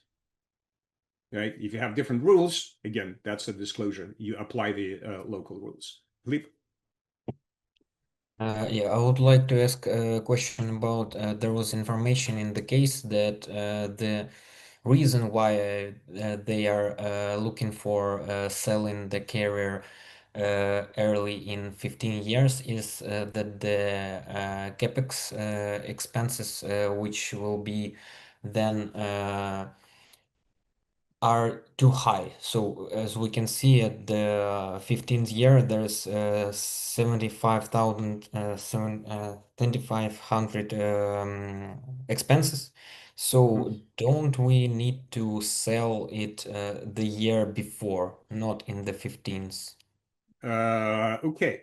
That's an important point. So remember, to maintain, to have the ship-worthy ship keep operating, we have to invest every 5 years. And the case says 750,000 would need to be invested in year 15 of operations. All right. So depending what your plan is, if you scrap the ship at year 15, obviously it would make no sense to invest 750. So you do not invest 750, you scrap the ship. If you run it for 25 years, obviously you do need to invest 750 and depreciate this over the next 5 years. But then the 25-year option, so it says they need to invest 850. What year is it? In 5 years. So 1, 2, 3, 4, 5. It says 850. Do you invest 850? Absolutely, if you run it for 25 years. But then obviously you don't invest at the end of 25 years. So yes, you have to take this into account depending on your plan. If you scrap it, there is no reason to invest 750. If you keep running it, yes, you need to spend more money, and it has to be taken into account into the cash flows. So to clarify, for our calculations for 15 years, we just do not include this 750,000, and we like assume that it's at the year end investment, so we sell earlier. That's right. That's right. Thank you. Okay. All right. So that's pretty much it. So what I will show you, and I'll share this with you, I'll show you the results, the summary of the 4 options. That's actually an important detail here that I'll need to talk about through. So here's the numbers as they come out. I'm not going to do every single option, but this is the extension to the 25 years. So you see this additional CapEx, 750, 850, and the salvage value. Look at how salvage value is calculated for the 25-year option. Remember, the ship is 39 million. By the end of the 25 years, it's fully depreciated. The book value is 0. The assumption is you take the 5 million, that's what I do, and I adjust it by inflation. And I say, oh, I will salvage it for this much, 6.7 million. You follow it? I'll sell this scrap for this much. But since the book value is 0, and you're getting some, so think about that Nobel Brothers selling that company, it has some value. If you sell it for more than 0, you have a gain now, not a loss. And if you have a gain, you have a tax. You have to pay taxes. So the cash inflow at the end will be the salvage value minus the taxes due. So this will be adjusted for this amount. And it's still a positive cash inflow at the end, but you need to adjust it for the tax. And that will be the summary of 4 options. All right. 15-year with taxes will be negative 7.8 million. Without taxes will be still negative, a smaller negative, but still negative amount. The 25-year actually gives you negative for with taxes, but positive NPV for no taxes case. So that's the last question on the case. Should the company consider running it for 25 years? And given the assumptions, given this research that the company did, it will make sense for the company to buy the ship and run it for 25 years. And obviously, one of the questions there, why don't you see ships on the American flag? Because you have to pay taxes, and that makes it unprofitable. So that's why shipping companies do not run their ships out of American ports. They are not registered in the US. They're registered in all over the world in those jurisdictions that do not apply tax, which makes perfect financial sense. All right. Questions?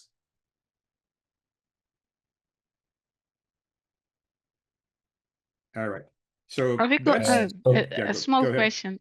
Should we have the same answers as yours?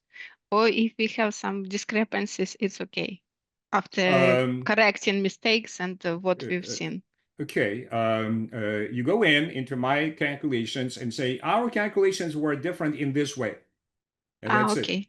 it. Okay. Yeah, So just, because we were, for example, we were account for like years when there are 366 days, and yeah, so yeah. all right, you will see, and that's where accountants are different from finance people. We talk about the future. Can it be, I always laugh, and, we hire consultants very often, and they produce this forecast, and they say, all right, 15 years from today, your expense will be $2,500,072.15. And they, really? Are you that precise 15 years from today? So adjusting 365 days, 366 days, yes, this is correct. But does it make a difference? It does not make sense for accounting. It does make sense for accounting, because that's, if you do it in the past, remember what accountants do? If your year has 366 days, you will make a mistake if you do not account for that extra date. In finance, you will see, starting today, how many approximations we have. All right. The future is uncertain. Okay. So that precision, one extra day, 15 years from today, it's not required to be that precise. Okay.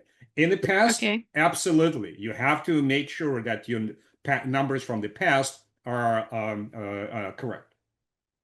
Okay. So if you have the leap year, 366, it will be correct to make that a correct calculation. In finance, that's where we're getting next.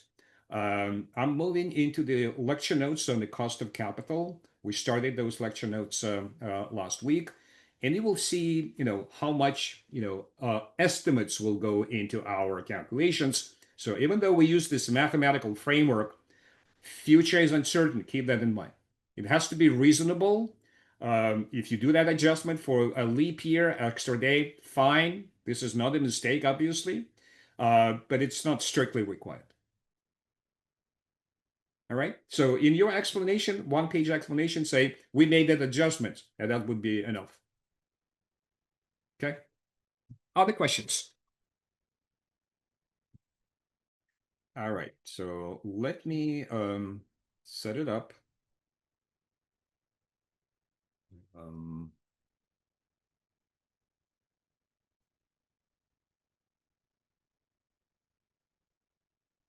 So I'm ready to start talking about the cost of capital.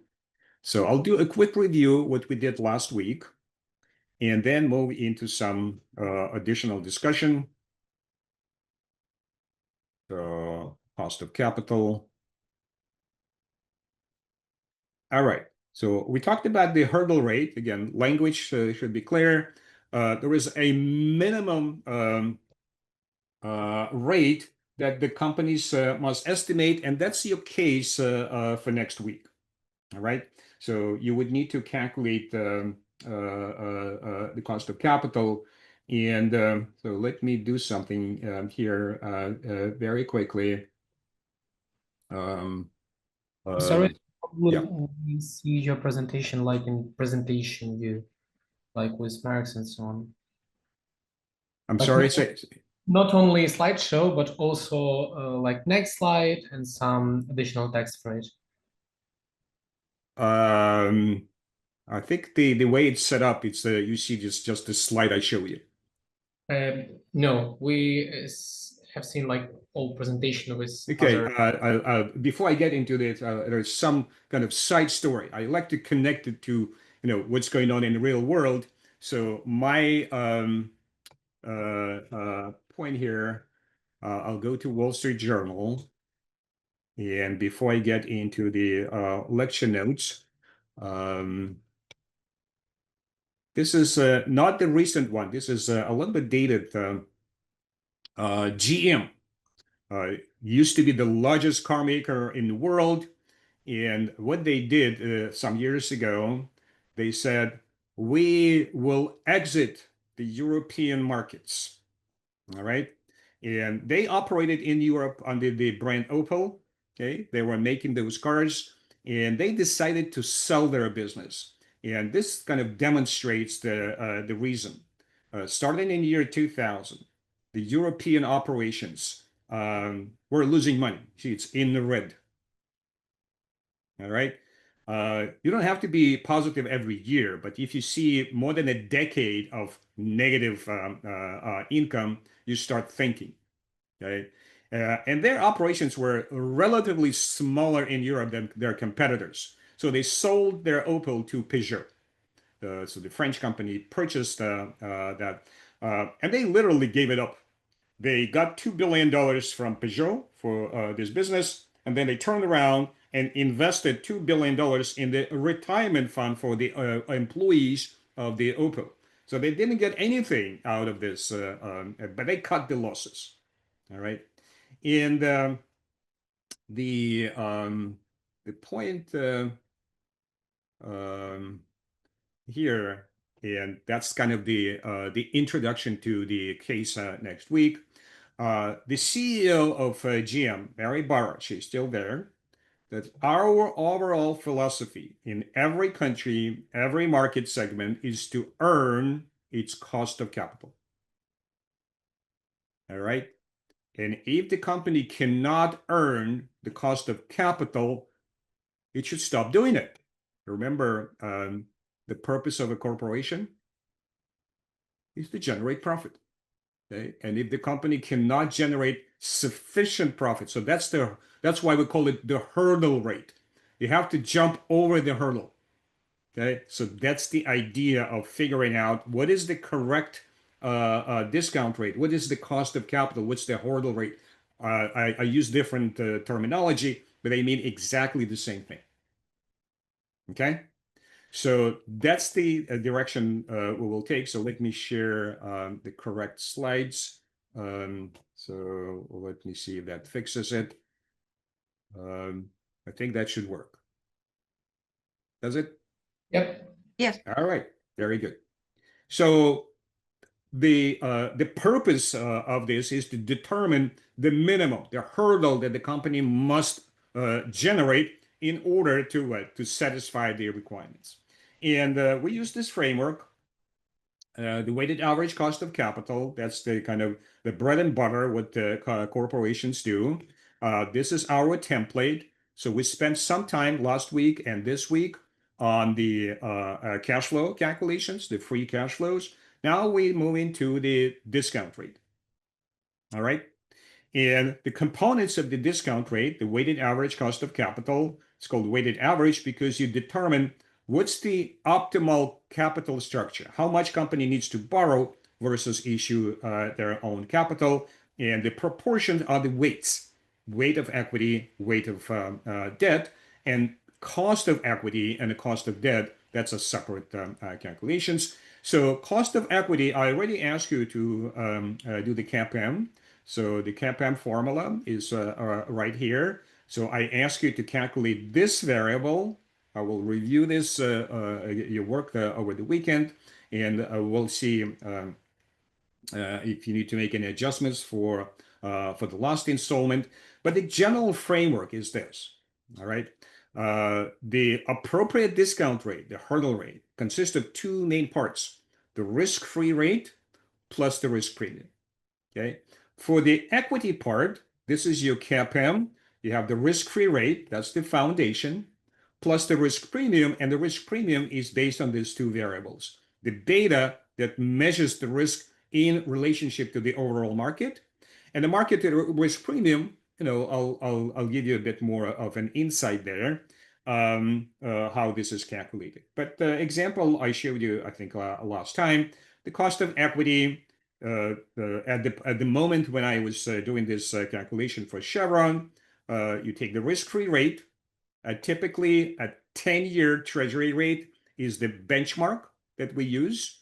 You calculate the beta based on a regression. So this is my regression at that time with a reasonable R-square. Remember, 20 to 40% is a reasonable R-square for financial calculations. Your coefficient of X is 1.16. This is your beta, okay? And it tells you that this particular company is somewhat riskier than the overall market. Again, by definition, the S&P, we use S&P returns as a proxy. This is the market. So the beta for the market is defined as a unit. So beta is 1. If your beta is higher than 1, your company is riskier than the overall market. Okay? If it's less than 1, it's less risky than the overall market. That's the interpretation. Okay. Now let's move into the cost of debt. Remember, in this framework, you use CAPM to estimate the expected return on equity. Cost of debt, following the same framework, risk-free rate plus risk premium. You can use CAPM. Some analysts still use CAPM to determine the cost of debt, but most of the practitioners use a somewhat different approach. And that approach is the following. In order of preference, all right? So the best way to estimate the cost of debt is to literally go to the market and look up yield to maturity on the debt. So for Chevron, Chevron is a big company. It borrows money in the market, the capital markets. Their bonds are traded in the market. They are rated, all right, by slightly different rating by Moody's and S&P. But the bonds are traded in the market, and investors are buying and selling those bonds on a daily basis. And there is a yield to maturity, which you can just go to the market and like a share price. What's the market value of the company? You look up share price multiplied by the number of shares. This is your market cap. Same thing for the cost of debt. You look up yield to maturity. That's your cost of debt. You don't need to do any calculations. All right? So what does it tell Chevron, the yield to maturity? It's a 10-year bond at that point. If the company needs to borrow money to invest in their business, they can go to the market, and the market tells the company, we will lend you money at 3.8%. That's the cost of debt. All right? Now, if that is not available, and again, the business universe in the United States is like 40 million businesses. How many are large businesses that are in the position to go directly to the capital market and issue bonds? Fewer than 20,000. All right? But even those large companies, not all of them have bonds that are traded in the market on a daily basis. Or they might not have the long-term bond. Again, we're looking for the long-term borrowing. Because remember, we're talking about something called the capital budgeting. Something that the company will spend. That's the CapEx. That's why it's called the capital expenditure. And they put it on the balance sheet, a long-term asset. So when we took a look at the cost of debt, we look at the long-term cost of debt. And if there is a scenario where the company is rated, okay, but it does not have a long-term debt available, there is no yield to maturity. So what do? You look at the rating, and then you follow this formula, okay? The risk-free rate, you look at the 10-year risk-free rate. If it's in the United States, that's the 10-year treasury. If it's in Europe, look at the 10-year euro rate, and you add the risk premium, or very often this is called the spread over the risk-free rate, okay? And when you see this rating, and as I said, it's slightly different between the Moody's and S&P. They're very, very close. This is the premium. So what do? At the moment when I was doing this, the risk-free rate is 2.8, and you add about 1%. All right? Your risk premium, you end up with 393, which is very close to the actual yield to maturity. All right? So let me see.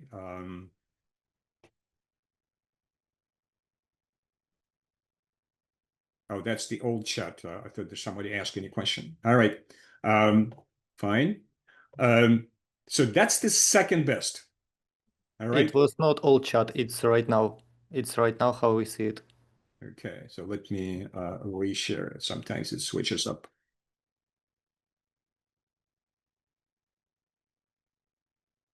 It's still showing up incorrectly. I'm not sure what's going on.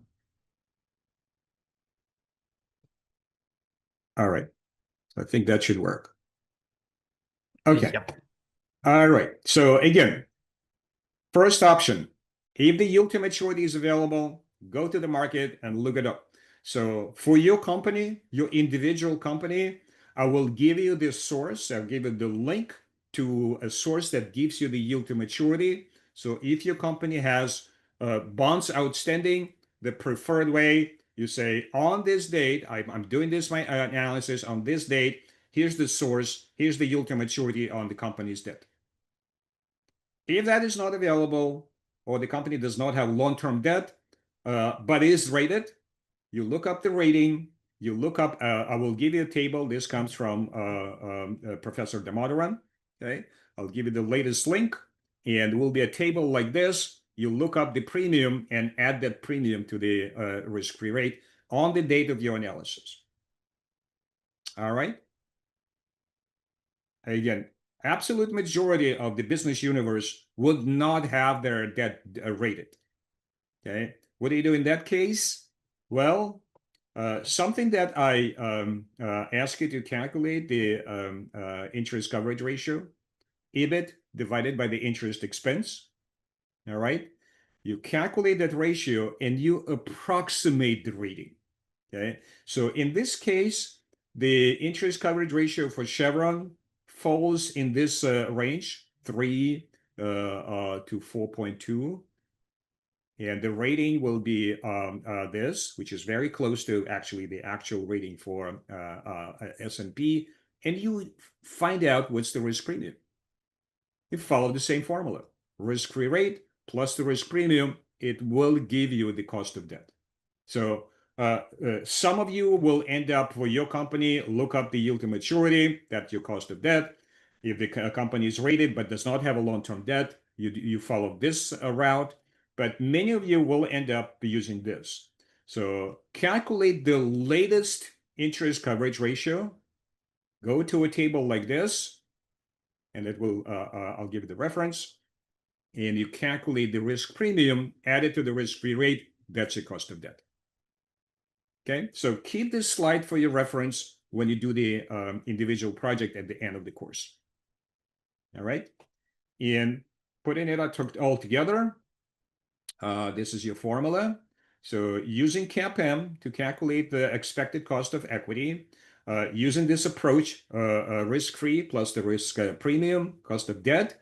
For the cost of debt, use the tax rate adjustment. Again, in the US, a typical tax rate will be about 24-25%. Okay, that's the marginal tax rate in the United States today. And the weights, this is important.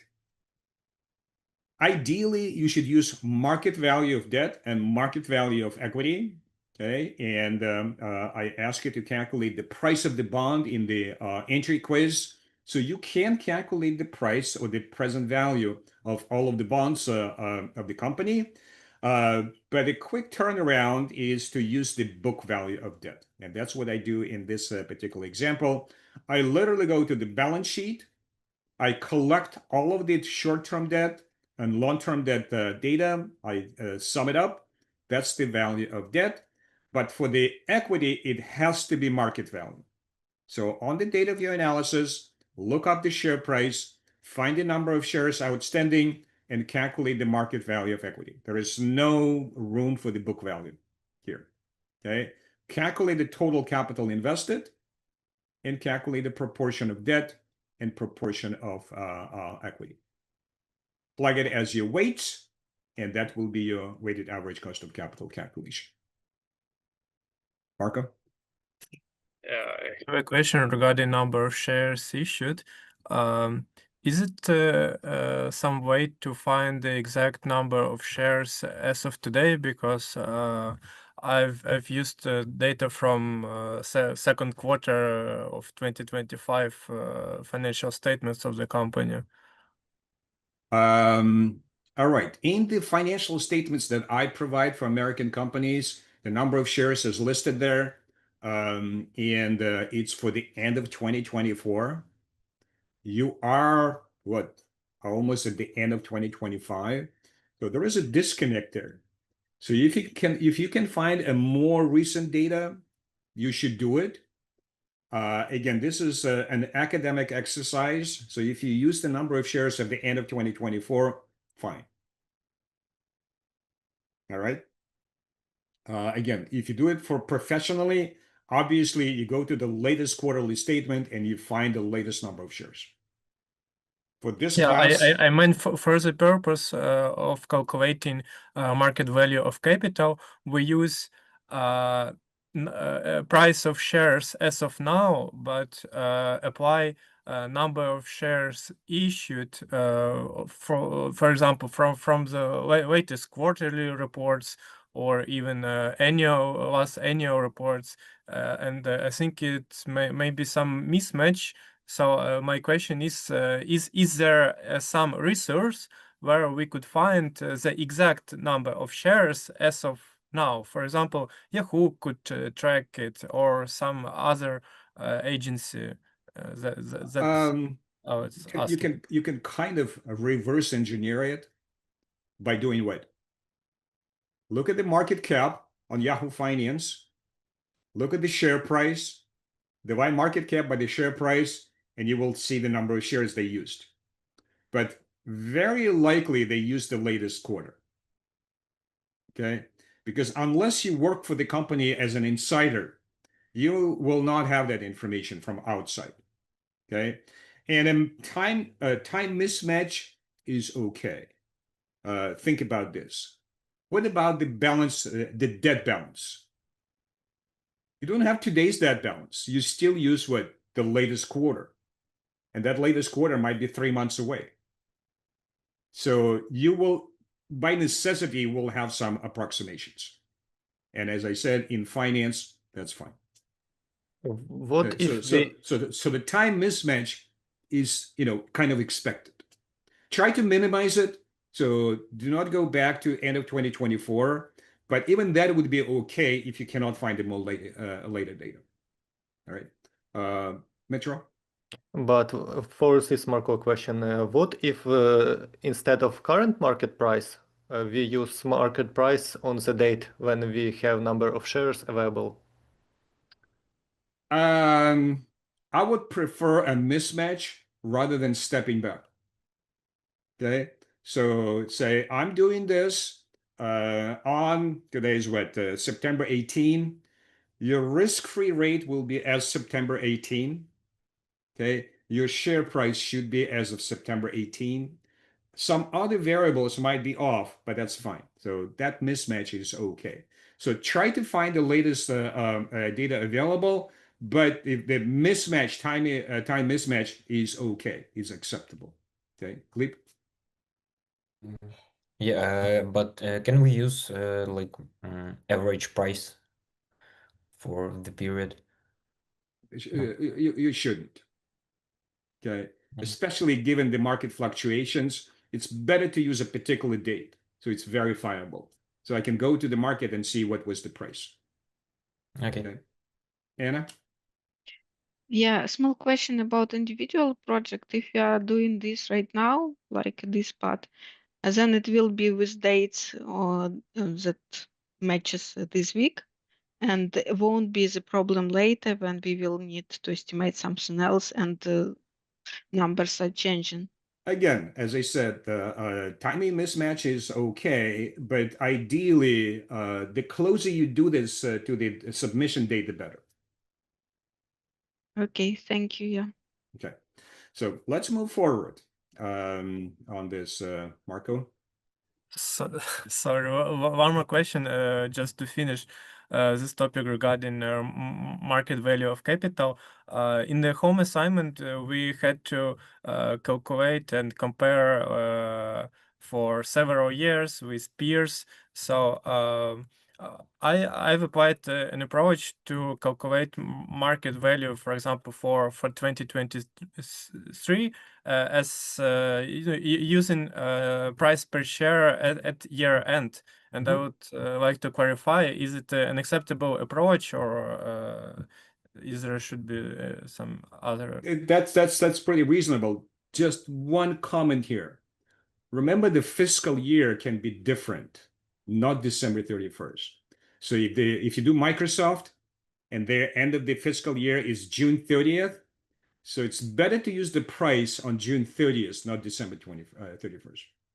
Yes, thank you for your answer. Make sense? All right.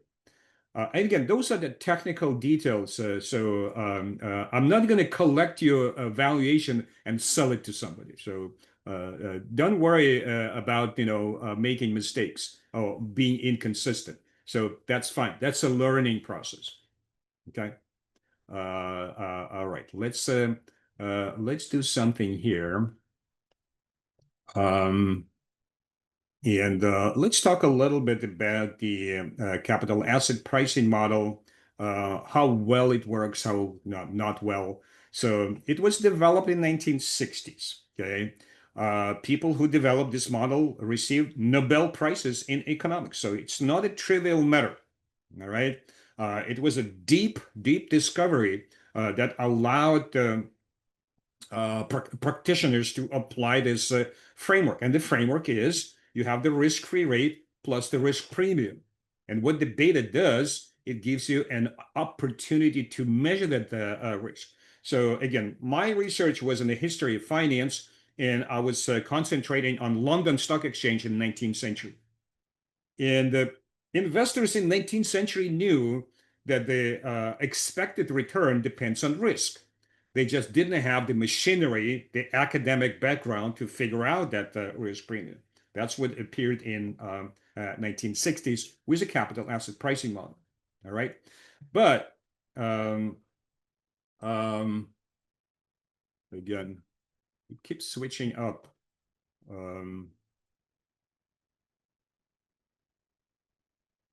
So on my terminals.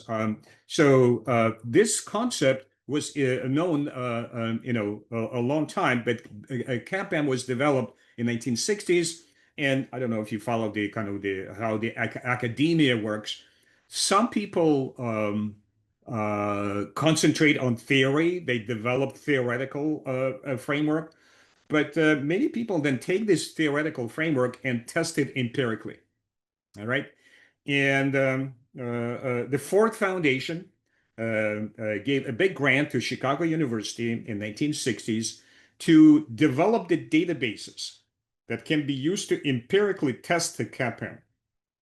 And what happened, it turned out to be that the model does not work very well. In some cases, it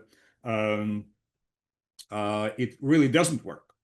Okay, they try to test it, and based on historical data, it just doesn't show that it's a good model. But for some reason, we're still teaching this, and practitioners are still using it. There were a lot of other models prepared, like the arbitrage pricing model. When I was in school, that was part of the corporate finance textbook. There was a chapter on APM. Multi-factor model. Some of you actually mentioned the Fama and French model. Anybody have heard about Fama and French? All right. Fama received a Nobel Prize in economics for developing his approach. Ken French was my teacher in finance class. He was at Yale at that time when I was in the MBA program, and he was joking that my first name is not Fama because the papers were published Fama in French. So people were thinking that's his first name, Fama, and French is just a last name. He's Ken French. So that's the kind of insider joke. but they published a multi-factor model. So they have multiple betas, so to speak. And what happened, why do we still use CAPM? Those other models, more sophisticated, more complex models, do not work any better than one variable model with one beta. Okay, if you test it on the empirical data, they're very, very similar. That's why practitioners avoid complexity and they say CAPM is good enough. All right, so that's the framework we still use. We don't have a better one. If you come up with a better one, you will get a Nobel Prize. All right, so keep that in mind. Now, how do we work with a CAPM? So obviously the inputs are the risk-free rate. Okay, different currency, different countries will require a different risk-free rate. All right. Now, other variables. So again, the plugin, I might come back to this next week, how the interest rates are impacted. And did you follow the news yesterday? What happened to the news? What happened to the interest rates? They changed yesterday, all right? So Yep. I'm not going to do a detour talking about the Federal Reserve, a whole politics of this. I did it in a different school in Kiev last week. So I might come back to this discussion next week when we do the case on cost of capital. But the inputs are risk-free rate, typically a 10-year rate at which the government borrows money. Okay. The beta, the problem with the beta in this framework, it's one variable that measures the risk. And remember, I asked you to calculate the 95% confidence. So I'll see how you manage that. There is a range. So the beta can reasonably be within fairly large range. So what do you do? And especially if you have R square close to 0, your model is not very well, calibrated, obviously. So what do you do? How do you deal with this particular issue that your beta could be pretty in a wide range? All right, and that's in some of the programs. What I do, and I borrowed this from my daughter in one of her games. When I teach a class in person, I bring a bag of this thing. You see what that is? Okay, it's a die. Okay, a 6-side die. All right, and what I do, I give one die to each student and ask them to do the following: throw it 5 times and record what you got. All right. And then calculate the average of just 5 throws. And I will collect those averages from, let's say we have, I don't know how many students we have, 20, 25. So let's say even 20.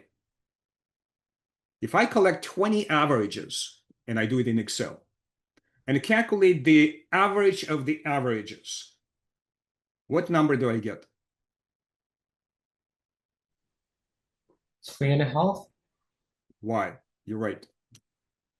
It's just math, like, because average between 6 and 1, like largest and lowest number of die. So let's say you throw 5 times. You throw a few 6s and a 5. Your average will be more than 3.5. If you throw a couple of 1s and 2s, your average will be below 3.5. 3.5 comes from where? 1 with probability of 1/6 plus 2 with probability of 1/6 and so on. So the theoretical average of the throw of a die is 3.5.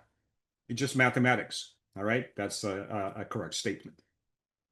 All right, what's my average of the averages? Even though each individual average can be very different from 3.5. Mine would be very close to what? To 3.5. And the reason for that, because even though I have only 5 throws, 20 people will have what? 100 throws.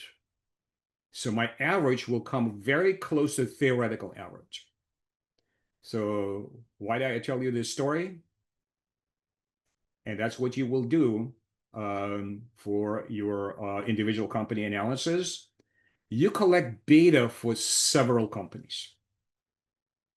Okay? So each individual regression will have just one set of numbers from the industry. All right? And when you have several companies, and that's the, I'll show you the way it works in this example. So again, I'll switch to Excel file in this case. All right. And what we do, we'll use a formula. Again, I'll go over the formula next week, give you the assumptions, but something that comes important when you think about the risk, because what's the beta? The beta reflects the risk of the business. And an important consideration is the amount of debt that the company has. Different companies have different amount of debt. And what the debt does, it changes the risk profile of a business. So think about this. One company has a lot of debt, and the other company in the same industry that doing the same thing has little debt. Which company is riskier? One with debt, because of what? They have to make fixed payments.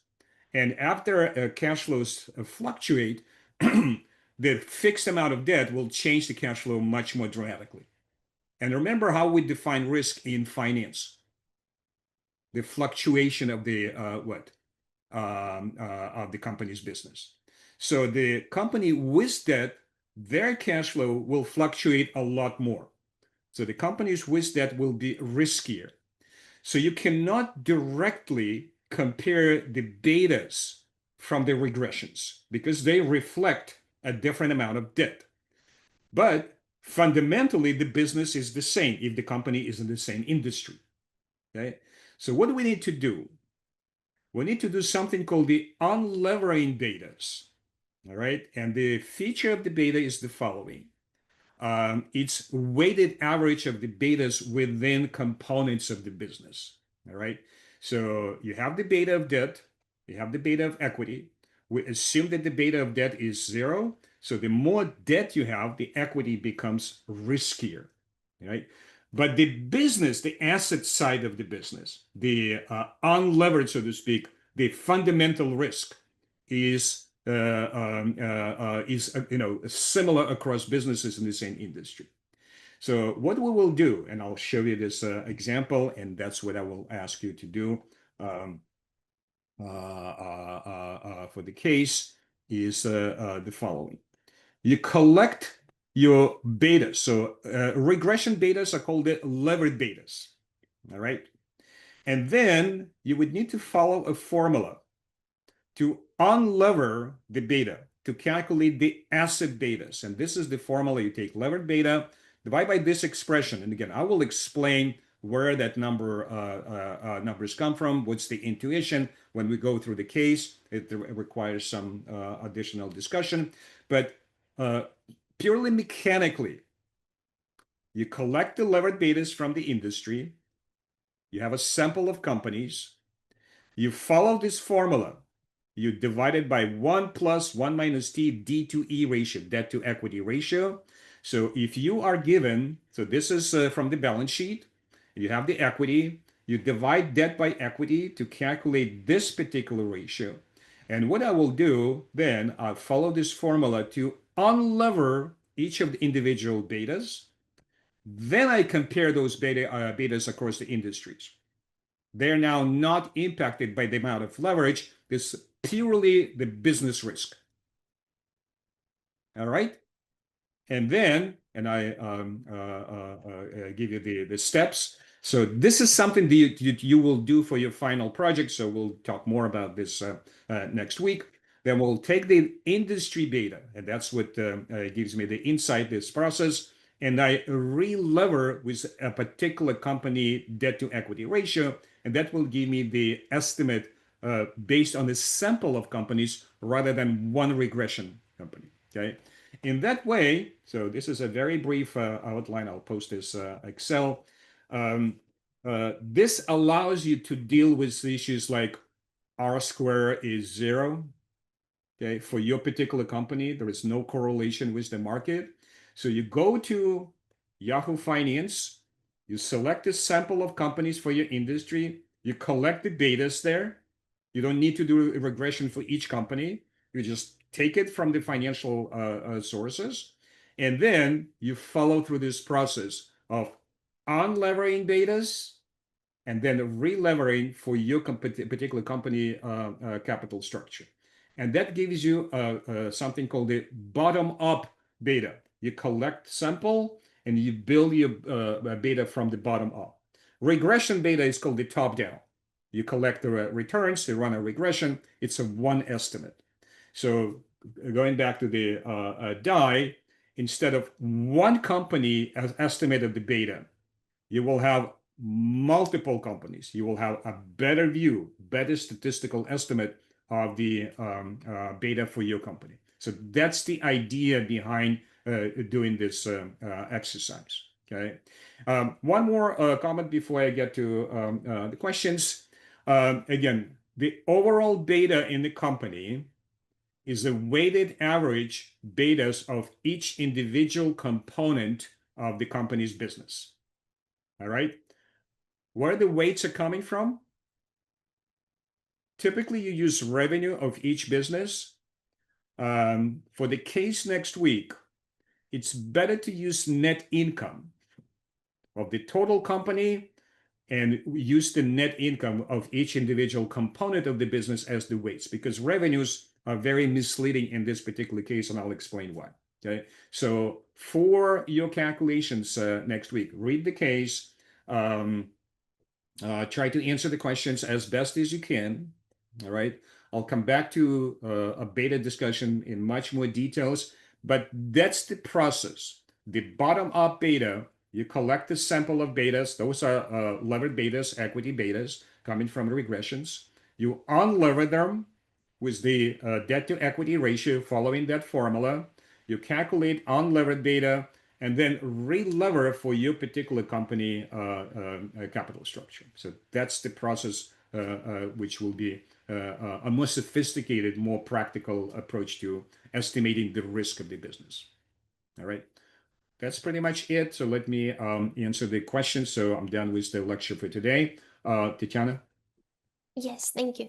I have a few questions regarding beta. So starting with, I just wanted to understand unlevered and re-levered beta. So what is the like rationale behind that? If we shouldn't account for, well, we should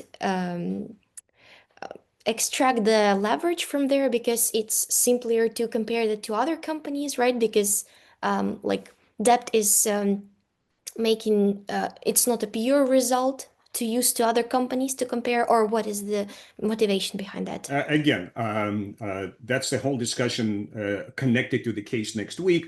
The idea is the more debt you have as a company, the riskier the company becomes. The more likely the company to go bankrupt because it's not able to pay their debt. If the company does not have any debt, so the levered and unlevered beta are exactly the same. They're not impacted by the debt. But as soon as you start adding debt, you make your equity riskier because the company becomes riskier with more debt. Again, this is kind of the general framework. I'll add a lot more to this next week. Oh, okay. So just to a bit more understanding of that. So we unlevering the beta because well, will the debt be used somewhere else? Because from my understanding, this risk should be accounted in when well assessing the company, isn't it? Okay. So the point of unlevering using that formula is to calculate the risk of the beta of the what's called the beta of the assets. When I say beta of the assets and unlevered beta, that's the same thing. Okay. Mhm. So I'm trying to determine the natural risk of the business without impact of the debt. So that's the Makes sense. idea in the first step, because you cannot do regressions for 5 companies, and each company has a different debt structure. So that debt impacts different companies in a different way. So you cannot directly compare levered or equity betas. You have to put them into the unlevered position first, and then do this comparison. Okay, super, thank you. All And next question is regarding how to get those betas. So it's basically regression, following regression somewhat. Again, I will not ask you to do 5 different regressions. I will tell, go to Yahoo Finance and just look it up and put it in the table. Mm, okay. And just one more, it's more related to actual work. How if we have to estimate some like an event study and sort of I need to get the beta there. So the question is, I've seen those values in Yahoo Finance and other sources where they get like 90 days or 100 days beta. Can I get that value, or should I better make an estimation myself on each date point for it to be more accurate, or it's okay to use like this given range beta in a Well, given? again, you want to do it yourself, be my guest. You don't have unlimited time, obviously, to work on the project. So if you use the data from any sources like Yahoo Finance, be consistent, because Yahoo uses 60 months data. Okay, so if you collect 5 different datas, collect all of them from Yahoo Finance. They use the same consistent approach. If any of you have Bloomberg Terminal, they have weekly data, so collect all of them from Bloomberg. So as long as you're consistent, you don't need to do individual regressions. Okay, thank you very much. All right, Anastasia. Thank you. I have a question about the betas that you were showing the formula for. And in one of these cells, one of the formulas was multiplied by debt divided by equity. Mhm. I have a question. My company has negative equity. How do I work with that? Like, because it would make the debt divided by equity negative, and then the whole thing becomes negative. All right. An important comment. Can a company has negative equity? No, it cannot. So remember, in finance, for the most part, we use market value. Market value cannot be negative. Because what does it mean logically? What does it mean to have negative equity? That means equity holders owe money to the company. And remember, you can lose your investment, but it cannot go below 0. So book value can be negative. So on the financial statements, you might see negative values. We can talk about this. That's an accounting thing. Market value is positive. If it's negative, the company is bankrupt. It does not operate. So make sure it's clear that for that calculation, you use market value of equity, not book. And then a follow-up to this question. So when in our individual assignments were calculating return on equity, we were also supposed to use the market value there as well. You see, it becomes a bit complex. It is a book value. For the ROE, it's a book value. It's an accounting term. It's not a financial term. We will talk about something called the economic value added next time, when we do use the market returns. Okay, so that's will come back. So does it answer your question? Yes. Okay, Philippe? Thank you. Yeah, Professor, I would like to ask the question about this one pager on the group project which we did today. So where should we post it or send to you via email, and what's the time frame and the deadline? Yeah, I will post the announcement obviously once a week. I try not to bother you too much with my announcements. It will be in the announcement, but the requirements are the following. For all remaining cases, one person from the group, CC everybody else in the group, send me an email with that one pager. Okay, by the end of Saturday, Kyiv time. So when I wake up on Saturday, I have your report.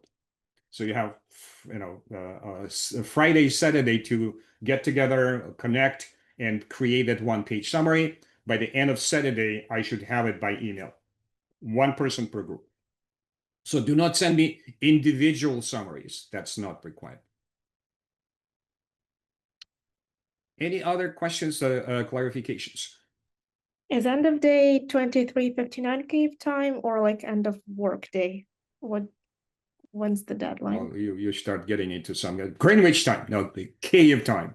All right, 23:59. Oh. All right, that would be the end of Saturday. Okay, thank you. Any other questions? Any clarifications? That's your chance to clarify anything you need to clarify. And again, if you forgot something, send me an email. If you need to talk to me, a couple of students reached out and we met over Zoom. That's perfectly fine. All right. Obviously, we need to coordinate the timing. You were 10 hours ahead of me, but it's perfectly fine. Reach out as an individual or as a group. You don't have individual assignment for next week, but you do have a group. So if you would like to meet as a group, send me an email. We'll set up some time as a group.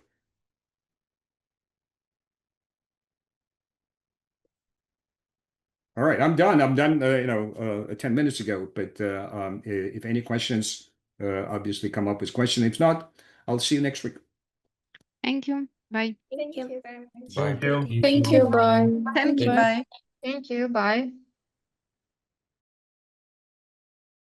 Thank you. Thank you. Bye. Thank Have a you, nice goodbye. day. Maybe just by any chance your usual data source came online? You know what? It's very odd. It did come back online, but there is no company, General Dynamics there. I was very surprised. I looked different ways. So typically you put the ticker and it comes up. So it's actually come from Wharton. Wharton is the kind of the best finance school. I have access to their database, and for whatever reason, let me double check. Maybe that was over the weekend and they didn't. The system didn't work or something, but JD did not come up. So let me hold on a second. We'll double check. It's quite unusual because, well, this is not a new company. Because I looked up everything under letter G, and GE comes up, but General Dynamics doesn't. So let me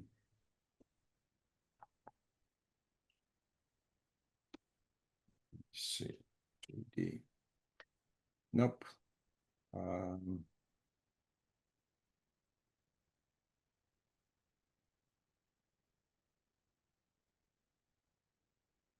No, there's a lot of companies on G, but the General Dynamics, for whatever reason, does not come up. So if you can do with the data I send you or your own data, that will be okay. Okay. Then probably a small joke. That's the first time I see that. It's a pretty complete data set, so I'm a little surprised. Mhm. When you was talking about like when we use less days for a year, etc., and we make a lot of assumption and approximations in the future, this remind me of one joke from life. I was studying bachelor in KP in system engineering, and the guys told me there was one guy who was making calculations and the calculations didn't come up. So he assumed P to be equal 5. Okay. And they made a bet. If this work out, nobody fail him on diploma. The guys would buy him a cage of champagne. And actually nobody noticed that. All right. That's a funny thing. Yeah, in finance, actually, it's much more relaxed. Again, we'll go through this estimates. You'll see how much room there. Okay, thank you. Have a nice evening. Goodbye. Okay.